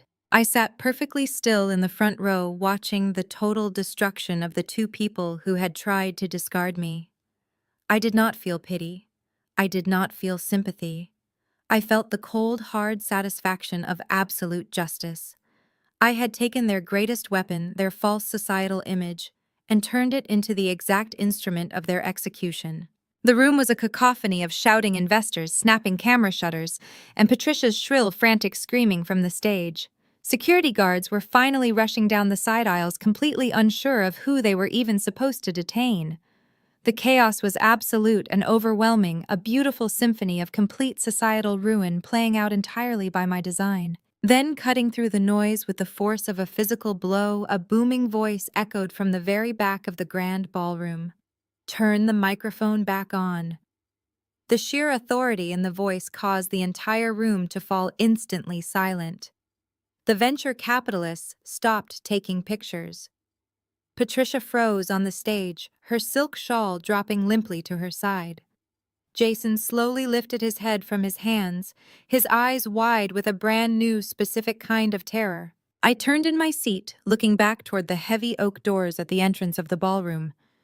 Standing perfectly framed in the doorway, exuding an aura of absolute fury and undeniable power, was the one man Jason feared more than me. It was Richard. Richard stepped into the grand ballroom. His heavy footsteps echoed against the polished hardwood floor as he marched directly down the center aisle. He wore a sharply tailored charcoal suit, his silver hair perfectly combed, projecting an image of absolute, unshakable control. The crowd parted for him instantly, stepping back in quiet deference. They knew exactly who Richard was. He was a recognized titan of Chicago real estate, a man who built a legitimate fortune through decades of ruthless, calculated business deals. He did not tolerate fools, and he absolutely despised public humiliation. Jason let out a loud, pathetic gasp of profound relief from the stage. The sheer terror melted off his sweating face, replaced instantly by the smug, arrogant entitlement he had worn his entire life. "Dad." Jason shouted, his voice cracking loudly through the venue speakers. "Thank God you are here. Tell security to throw Rebecca out immediately. She hacked the audio-visual system. She is projecting fabricated lies to ruin my capital raise. You need to fix this right now." Patricia scrambled to her feet. She hastily wrapped her expensive silk shawl around her shoulders, desperately trying to regain a tiny shred of her shattered dignity. She smoothed down her hair and pasted on a rigid, trembling smile. "Richard, darling." Patricia said, her voice shaking violently. "Do something. This jealous woman is trying to destroy our son. She is making a complete mockery of our family in front of our esteemed guests." Richard did not look at his frantic wife. He did not look at his desperate son. He kept his eyes locked dead ahead, marching purposefully past the rows of stunned venture capitalists and whispering socialites. He reached the front row, stopping exactly where I stood. He turned his head and finally looked down at me. I held his gaze perfectly, my expression completely neutral. Richard extended his right hand toward me. I placed my hand in his, and he offered a firm, highly respectful nod. He turned to face the stage, presenting a unified front that sent a shockwave of utter confusion straight through Jason's body. Jason stammered, gripping the wooden podium so tightly his knuckles turned white. "What are you doing? Why are you standing with her?" Richard dropped my hand and walked up the 3 short steps to the stage. He approached the podium with measured, terrifying calm. He did not yell. He did not raise a hand. He simply reached out and yanked the microphone straight out of Jason's trembling grip. He turned to face the audience, his expression carved from stone. Ladies and gentlemen, Richard announced, his deep, resonant voice filling every corner of the silent ballroom. I sincerely apologize for the disruption to your evening. You came here tonight expecting to evaluate a promising technological startup. You came expecting transparency, innovation, and ethical leadership. Instead, you have been subjected to the frantic, desperate lies of a cornered criminal. Jason took a staggering step backward. His jaw dropped open. Dad, what are you saying? You are supposed to be on my side. Richard turned his head, fixing his son with a look of absolute chilling disgust. Shut your mouth, Jason, Richard commanded, his voice slicing through the air like a razor. You lost the right to call me your father the moment you decided to treat my legacy as your personal piggy bank. Richard turned back to the crowd. He gestured broadly toward the massive projector screen behind him, which was still displaying the high-definition forensic spreadsheet of Jason's offshore accounts. The data you are looking at is not a fabrication, Richard stated with absolute authority. It is not a malicious hack executed by a jealous ex-wife. It is a verified, legally binding financial audit. I know this to be an indisputable fact because I am the person who commissioned it. A collective gasp ripped through the crowd of elite investors. Arthur Vance leaned forward in his front row seat, his eyes wide with genuine shock. 2 weeks ago, I noticed several alarming discrepancies in my private investment portfolios, Richard explained, his voice echoing loudly through the massive room. Funds were missing. Accounts were drained entirely dry. I immediately contacted Miller Financial Holdings to conduct a comprehensive forensic audit of my entire estate. I hired Rebecca because she is the most brilliant, relentless forensic accountant in this city, and I knew she would find the truth no matter how ugly it was. Richard paused, letting his heavy words sink in. He turned his gaze toward Patricia, who was vibrating with sheer terror near the edge of the stage. And the truth is beyond ugly. It is a complete, devastating betrayal. My son did not just forge Rebecca's signature to steal $1 million in home equity. He systematically embezzled over $7 million from my private retirement trusts.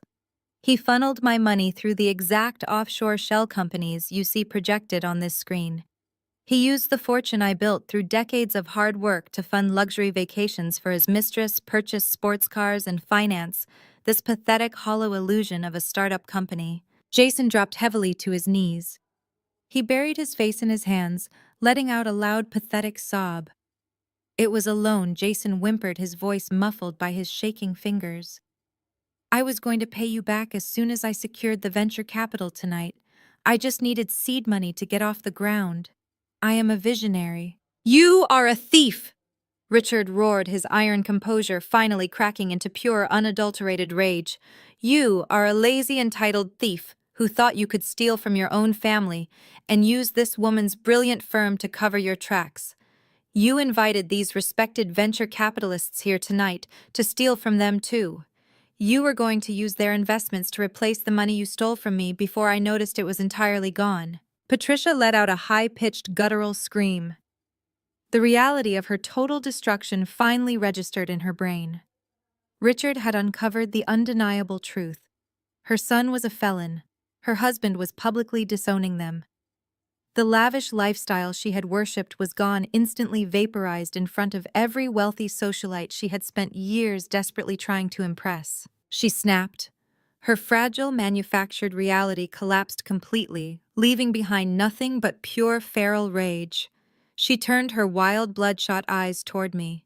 She did not blame her son for his crimes. She did not blame herself for enabling his delusions. She blamed the woman who had simply laid the undeniable facts on the table. You ruined everything, Patricia shrieked, her voice echoing violently off the crystal chandeliers.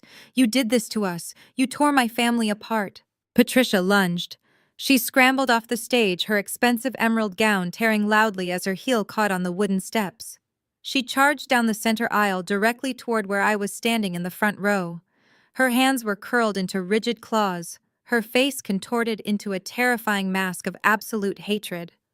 She looked like a wild animal ready to tear me limb from limb. I did not move a single inch. I did not raise my hands to defend myself. I simply stood my ground, my posture perfectly straight, my eyes locked onto her frantic, charging figure. I knew I did not have to lift a finger. Before Patricia could cross the 3 feet separating us, a massive wall of black fabric intercepted her. Two heavily built country club security guards, men I had personally tipped heavily earlier in the evening to remain on high alert, crashed into her from the side. They tackled her with brutal efficiency, wrapping their thick arms tightly around her flailing limbs. "Let go of me!" Patricia screamed, thrashing violently against the guards. She kicked her legs, her designer heels flying off and skidding across the polished floor. "I will kill you, Rebecca. I will completely destroy you." The security guards dragged her backward, pulling her forcefully away from me. Patricia fought like a rabid dog, digging her expensive manicured nails into the guards' arms, spitting and cursing loudly. The refined, elegant country club matron was completely gone. She was screaming obscenities so vile that several of the older investors physically covered their ears. The socialites she had lied to all evening did not rush forward to help her. They did not gasp in horror. They quickly pulled out their smartphones. I watched as dozens of camera lenses focused directly on Patricia. Flashes illuminated her contorted face. They were recording every single second of her feral breakdown. Her complete societal execution was being uploaded in real time to every private group chat and social media feed in Chicago's elite circles.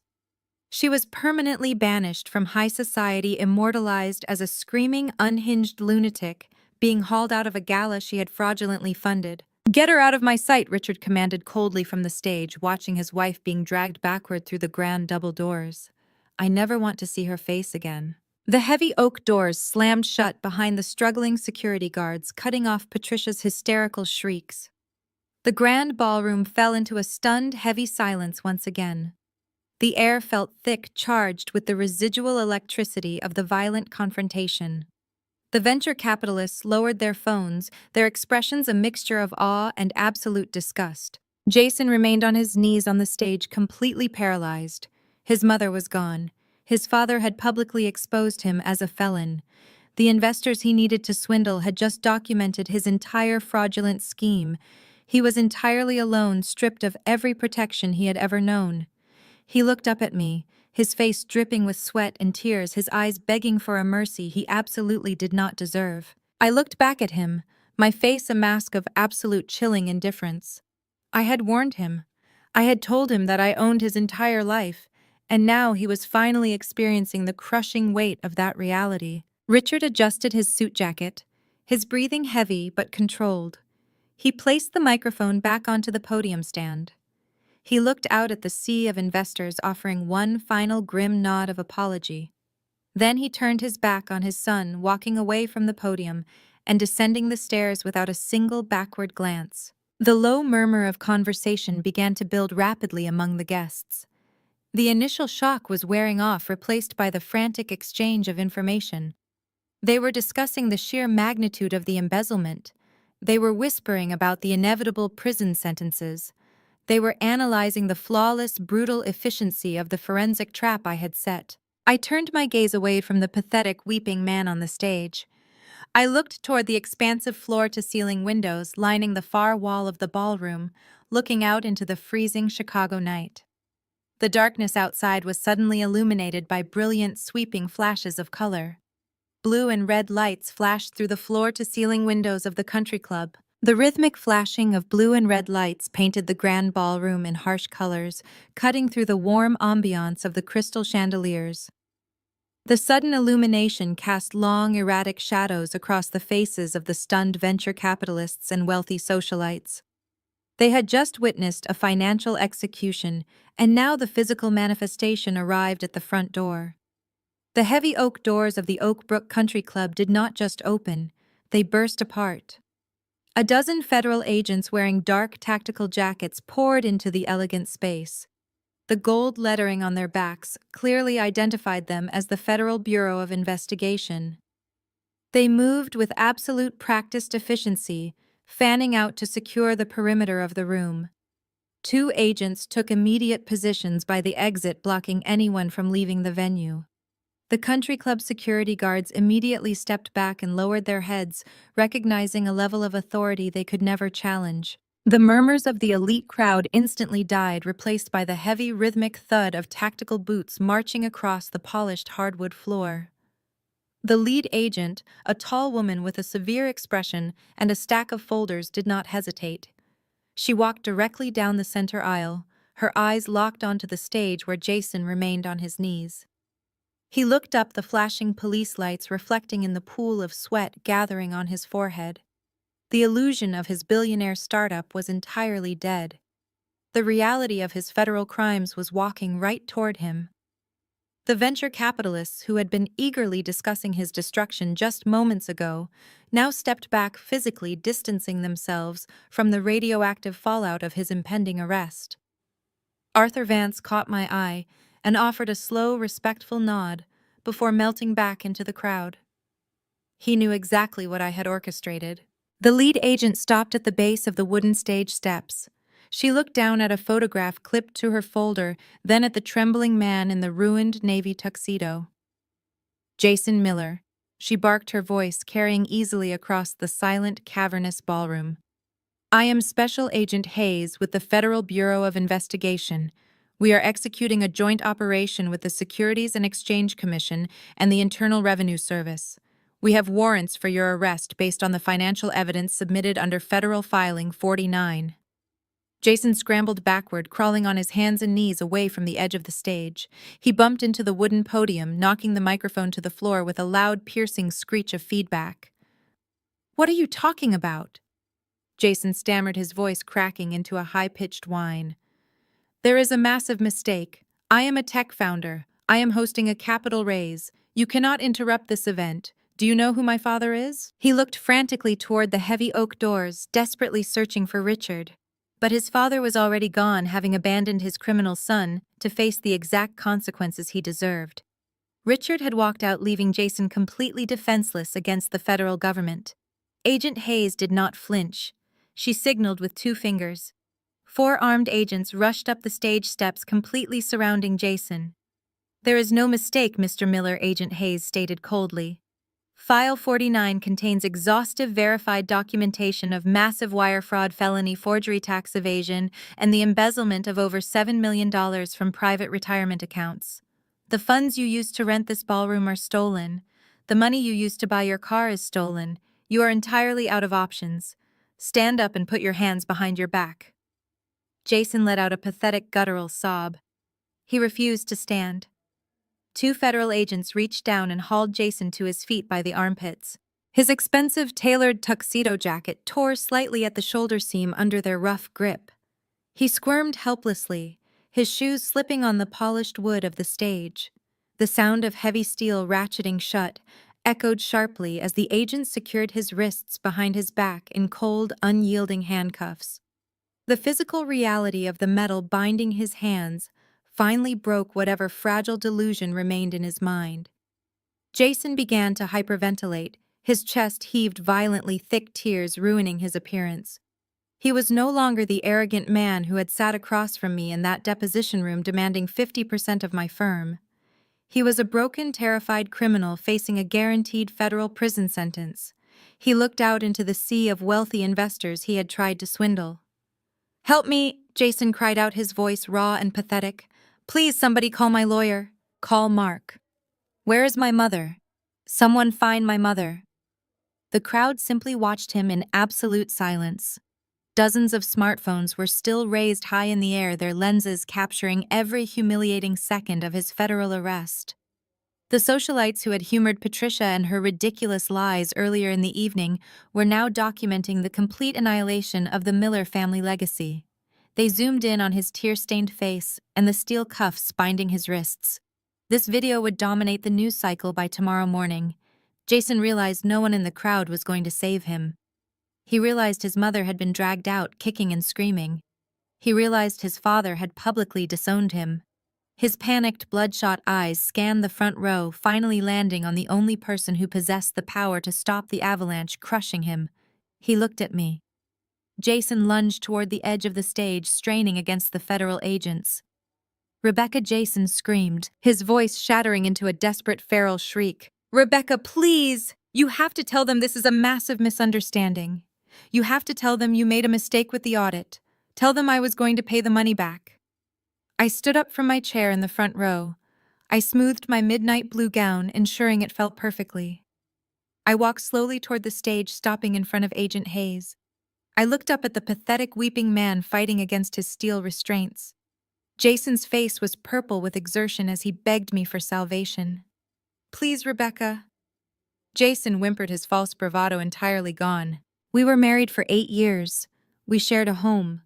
We are still family. You cannot let them take me away. I will give you whatever you want. I will sign over the startup. I will beg for your forgiveness. Just call off the federal agents. Tell them File 49 is a mistake." I stared into his terrified eyes. I remembered the day he served me with divorce papers demanding half of the business I built with my own blood and sweat. I remembered his smug, arrogant smile when he claimed he had no independent assets. I remembered the forged mortgage document designed to leave me completely destitute while he funded his lavish lifestyle with his mistress. He had tried to destroy me without a single shred of hesitation or remorse. He thought I was weak. He thought I was a stepping stone. He was entirely, fundamentally wrong. I stepped closer to the stage, leaning in so my voice would cut clearly through his frantic sobbing. I did not raise my voice. I spoke with absolute, terrifying calm, projecting ice directly into his veins. The entire room watched in absolute, completely stunned silence as the undeniable reality of his massive failure finally consumed him. I looked at the steel handcuffs cutting deep into his pale wrists, and I looked back into his panicked, bloodshot eyes. I did not make a mistake with the audit, Jason. I stated my words precise and lethal. Every single document in File 49 was completely verified by my firm. You stole millions of dollars. You forged my signature. You committed serious federal crimes to fund a pathetic fake existence with your mistress. You did this to yourself. Jason shook his head violently, fresh tears spilling over his cheeks. "You cannot do this to family," he cried, his voice dropping to a desperate whisper. "We are not family, Jason," I replied softly. "You burned our family to the ground the moment you decided my success was something you could simply steal." Agent Hayes stepped onto the first stair, pulling a laminated card from her vest. "Jason Miller, you have the right to remain silent," she began, her authoritative voice carrying through the ballroom. As she read him his rights, I took one final step forward, closing the distance until I was mere inches from his trembling face. "Leaving me was the best decision you ever made, Jason," I whispered coldly. "For me." Jason let out a loud, broken wail as the federal agents yanked him roughly backward. They marched him down the center aisle, completely parting the wide sea of stunned investors. Jason is led away in handcuffs, leaving me standing amidst the flashing cameras, my victory absolute. The flashing red and blue lights slowly faded from my memory, replaced by the steady, comforting glow of the morning sun streaming through the floor-to-ceiling windows of my corner office. 7 months had passed since the Oak Brook Country Club gala. 7 months since the carefully constructed fraudulent empire of the Miller family had collapsed under the weight of its own arrogance.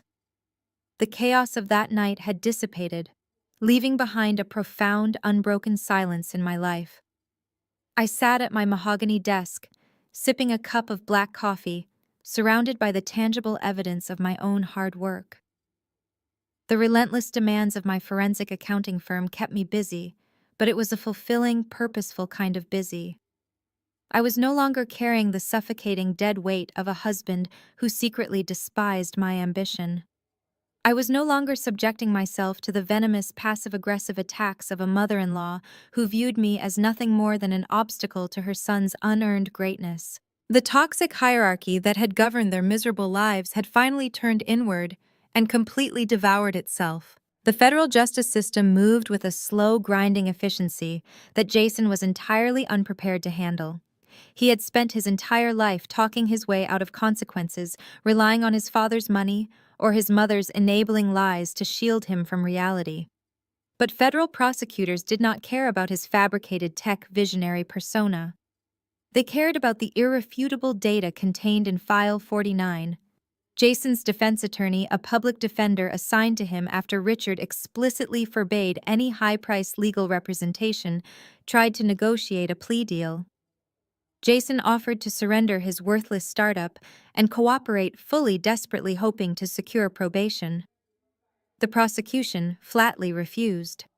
The evidence of wire fraud, tax evasion, and felony forgery was too overwhelming, and the sheer audacity of embezzling $7 million from a private retirement account demanded a severe penalty.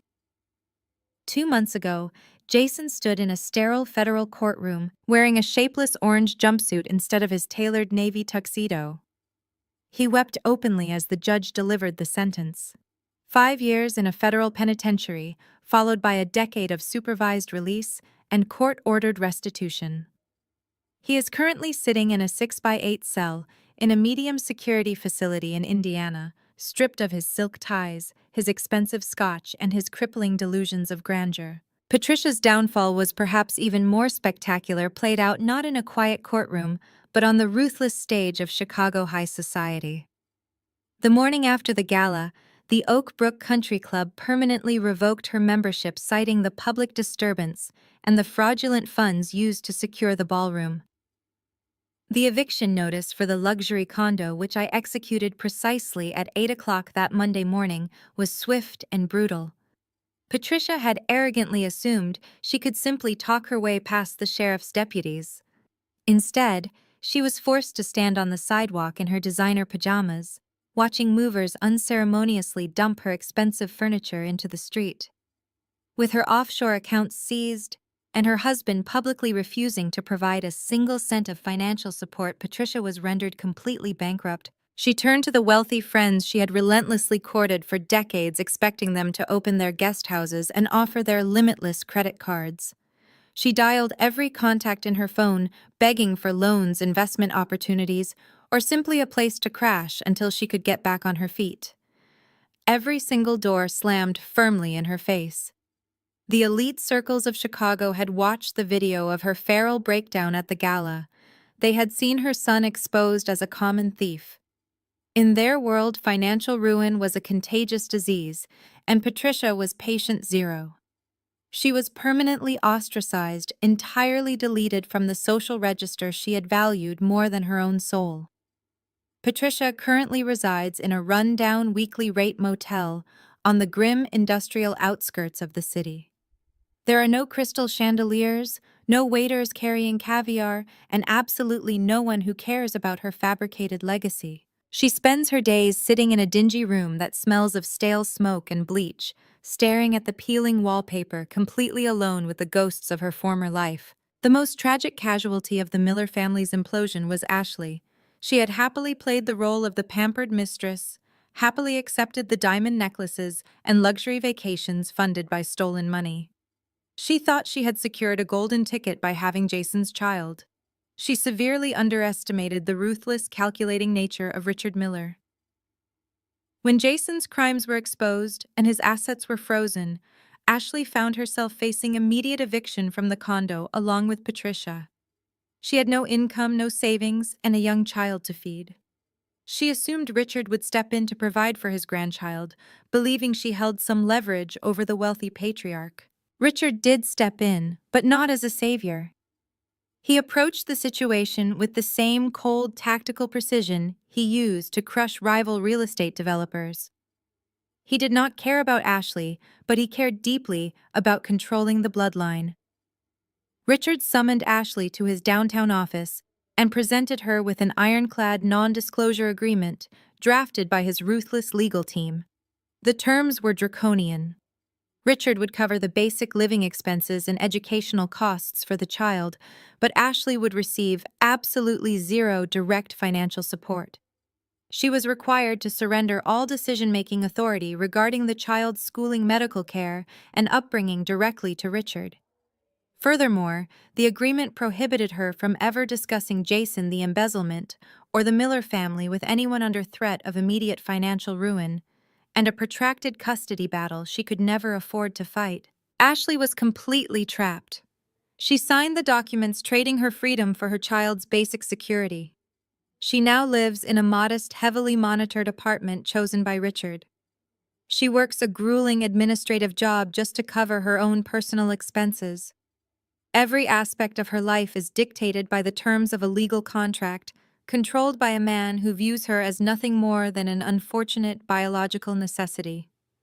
She traded the illusion of a luxury lifestyle for a very real, incredibly suffocating prison. The toxic hierarchy she had eagerly climbed into had swallowed her whole. I walked away from the window and returned to my desk, sitting down in my leather ergonomic chair. I opened the top drawer and pulled out a heavy cream-colored envelope. It was a handwritten thank you note from Arthur Vance.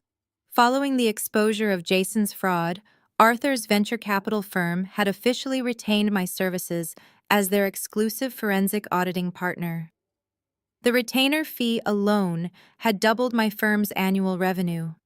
My business was thriving. My reputation was absolutely bulletproof, and my life was entirely my own. I had taken the worst betrayal imaginable and used it to forge an impenetrable armor. I did not need validation from a husband, and I certainly did not need acceptance from a family that viewed cruelty as a casual pastime. I opened my laptop to review a new acquisition target for Arthur's firm. The screen flared to life, displaying a complex web of corporate tax returns and subsidiary holdings. I relished the intricate puzzle, the clean, undeniable logic of mathematics. Numbers did not lie. Numbers did not fake empathy or forge signatures to steal home equity. Numbers simply revealed the truth, waiting patiently for someone sharp enough to interpret them. I began highlighting discrepancies in the subsidiary's overseas shipping costs, cross-referencing the data with international trade tariffs. The work was demanding, requiring absolute focus, and I sank into the rhythm of it with genuine pleasure. As I finished tagging a particularly suspicious string of transactions, a soft chime broke the quiet concentration of my office. A small rectangular notification banner slid smoothly onto the top right corner of my computer screen. I glanced at it, expecting an update from one of my senior analysts or a calendar reminder for my upcoming afternoon conference call. The sender's name displayed in bold black text. It was Patricia. I stopped typing immediately. My hands hovered silently over the keyboard as I stared closely at the name. I had permanently blocked her private number and marked her previous email addresses as spam many months ago. She must have created an entirely new account just to bypass my strict digital filters. I sat perfectly still in my chair, quietly watching the preview text scroll slowly across the small notification banner. The subject line was completely blank. The body of the email contained only a few incredibly desperate, frantic sentences. It was a pathetic plea completely devoid of her usual staggering arrogance or toxic entitlement. She was not demanding my immediate attention or issuing pointless threats tonight. She was begging me for one last completely impossible personal favor. I clicked the notification banner, allowing the email to expand across the center of my monitor. The glaring white background of the message window illuminated the dark mahogany of my desk. Patricia had typed the message in a frantic, unformatted block of text, abandoning all the rigid rules of etiquette and grammar she had once weaponized against me at her lavish dinner parties. The words were a disjointed stream of pure panic. She wrote about the peeling wallpaper in her motel room and the freezing draft leaking through a cracked window pane. She complained bitterly that the motel manager was threatening to lock her out by noon if she did not produce $200 in cash. She described how her former country club friends had universally blocked her number, treating her like a contagious disease. She claimed she had absolutely nothing left to eat but stale crackers from a vending machine down the hall.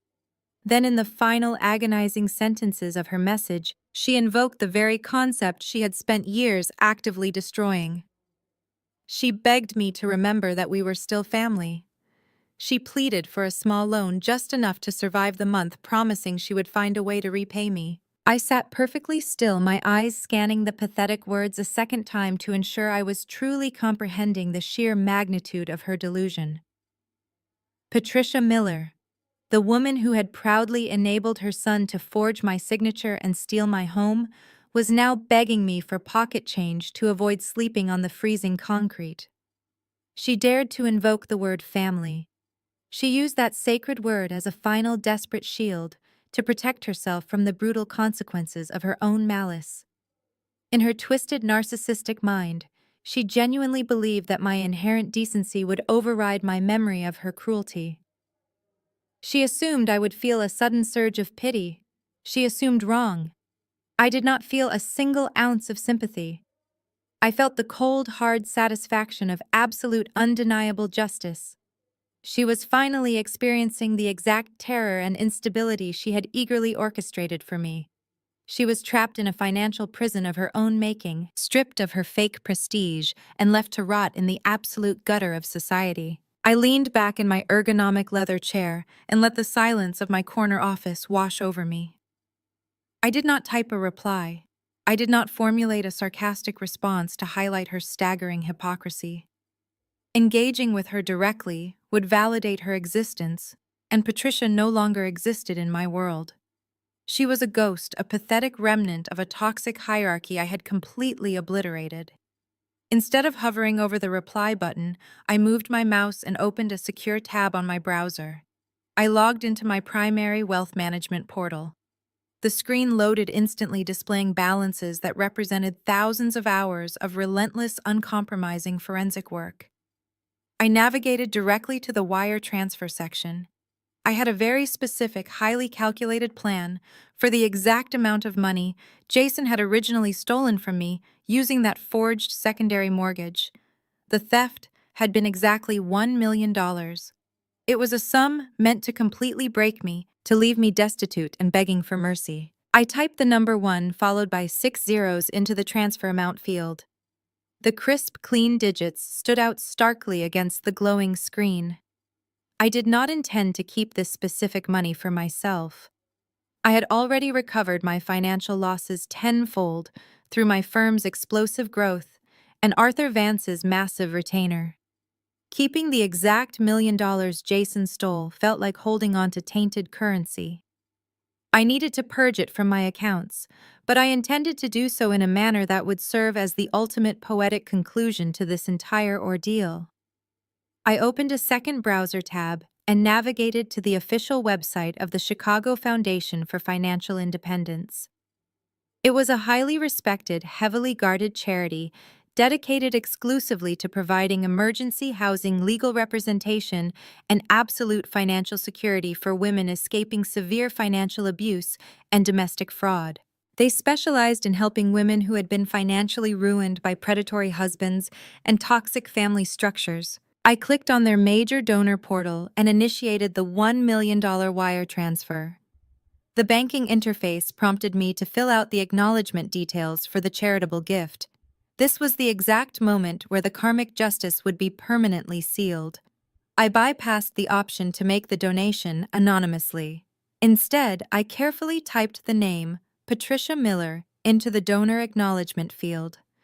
I filled in the mailing address, meticulously entering the exact street number and room number of the squalid rundown motel on the outskirts of the city where she was currently begging for her life.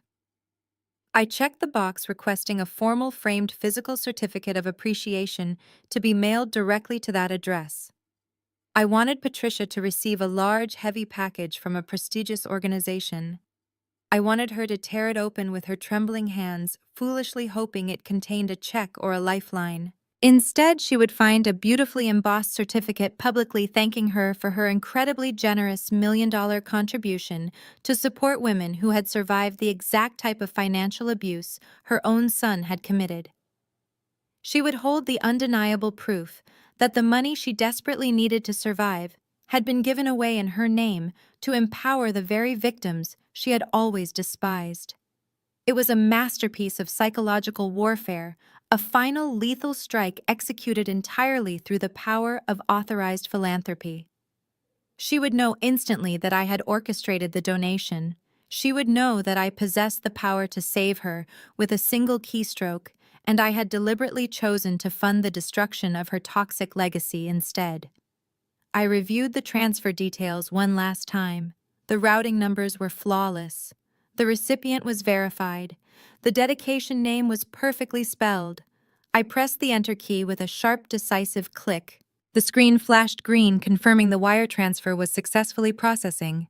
$1 million instantly vanished from my portfolio and arrived in the charity's emergency fund. The transaction was complete, permanent, and entirely irreversible. I closed the banking portal and systematically deleted Patricia's unread email from my inbox. I emptied the digital trash folder, ensuring no trace of her desperate begging remained on my secure server. She was gone. The Miller family was completely, permanently erased from my orbit. Jason was locked in a federal cage, stripped of his fraudulent pride. Patricia was trapped in a squalid motel, entirely isolated from the high society she worshipped. Ashley was bound by an ironclad non-disclosure agreement, serving as an indentured servant to Richard's controlling paranoia. The monstrous hierarchy they had built to crush anyone who challenged their supremacy had fractured and devoured itself from the inside out. I stood up from my heavy mahogany desk and smoothed the fabric of my tailored suit. I walked slowly across the plush carpet toward the massive floor-to-ceiling windows that formed the corner of my office. The morning sun had fully crested, casting a brilliant golden light across the sprawling Chicago skyline. The city stretched out before me, an endless ocean of glass, steel, and concrete. The towering skyscrapers reflected the sunlight, projecting an aura of immense, undeniable power. Far below, the traffic moved in organized, silent streams along the bustling avenues. I stood high above the noise, high above the chaos, breathing in the clean, temperature-controlled air of the empire I had built with my own two hands. I was completely alone in the office, but I did not feel a single trace of loneliness. I felt the profound, intoxicating weight of absolute independence. I crossed my arms over my chest and stared out at the horizon. I had survived a betrayal designed to completely destroy me. I had navigated the treacherous, suffocating waters of a family that demanded absolute submission and punished any display of individual strength. They had assumed my silence was a symptom of weakness. They had mistaken my patience for compliance. They fundamentally failed to understand that I was never a victim waiting to be rescued. I was a forensic architect, methodically gathering the precise blueprints required to demolish their entire foundation. I had taken their greatest weapons, their arrogance, their greed, their reliance on a fake societal image, and I had weaponized those exact traits against them. I had not simply walked away from the abuse. I had ensured that the abusers could never utilize those weapons against me or anyone else ever again. The sun warmed the thick glass of the window, radiating a comforting heat against my face. I thought about the heavy, suffocating anxiety that used to grip my chest every time I unlocked the front door of the house I shared with Jason. I remembered the endless, exhausting performance required to navigate Patricia's toxic dinner parties. All of those memories now felt completely alien, like scenes from a movie about a stranger's life. The fear was entirely gone, replaced by a cold, unshakable certainty. I had reclaimed my name, my business, and my future. I answered to absolutely no one. I set my own hours, chose my own battles, and dictated the exact terms of my reality. The greatest success was not just acquiring wealth or prestige. It was the absolute, unapologetic severance from those who sought to diminish my light. I turned away from the breathtaking view of the city and walked back toward my desk. My calendar was filled with high-level audits, complex corporate investigations, and lucrative consultations for the most powerful firms in the country. My brilliant, relentless mind was fully engaged, ready to dissect the next impossible financial puzzle. The dark, pathetic chapter of the Miller family was permanently closed, sealed shut by their own catastrophic greed. I sat back down in my leather chair, opening a new blank spreadsheet on my monitor. The cursor blinked steadily, waiting for my command. I placed my hands on the keyboard, completely centered, completely focused, and absolutely undeniably free. The ashes of the Miller family empire taught me a profound truth. The most devastating response to betrayal is not blind vengeance, but absolute unshakable elevation. For years, I was expected to play a subordinate role. I was expected to shrink my own ambition so that a weak man's ego could fill the room and to tolerate a matriarch's casual cruelty under the guise of family loyalty. But toxic people rely entirely on your silence. They depend on your adherence to the very social contracts they continuously violate, assuming your inherent decency will always override their malice. The lesson I learned, and the one I want every person reading this to internalize, is that you do not owe your abusers a polite exit. You do not owe forgiveness or financial salvation to those who only invoke the word family when they need a life raft to escape the brutal consequences of their own actions. True power is stripping away their illusions. It is meticulously auditing your life, identifying the liabilities, and ruthlessly cutting them out. When Jason tried to leave me destitute, he inadvertently handed me the blueprint for my own liberation. By taking the exact weapon they used against me, that stolen $1 million, and using it to fund the escape of other financially abused women, I didn't just close the door on the Millers. I locked it, sealed it, and built a skyscraper over it. Success isn't merely surviving the fire. It is using those flames to forge impenetrable armor. You are never a stepping stone for someone else's fragile ego. You are the sole architect of your reality. Have you ever had to permanently sever ties with a toxic family member who demanded your loyalty while actively destroying your peace? How did you finally draw the line and reclaim your power? Share your story in the comments below. If my journey to absolute independence resonated with you, please hit the like button and subscribe for more stories about surviving, thriving, and taking back control of your life.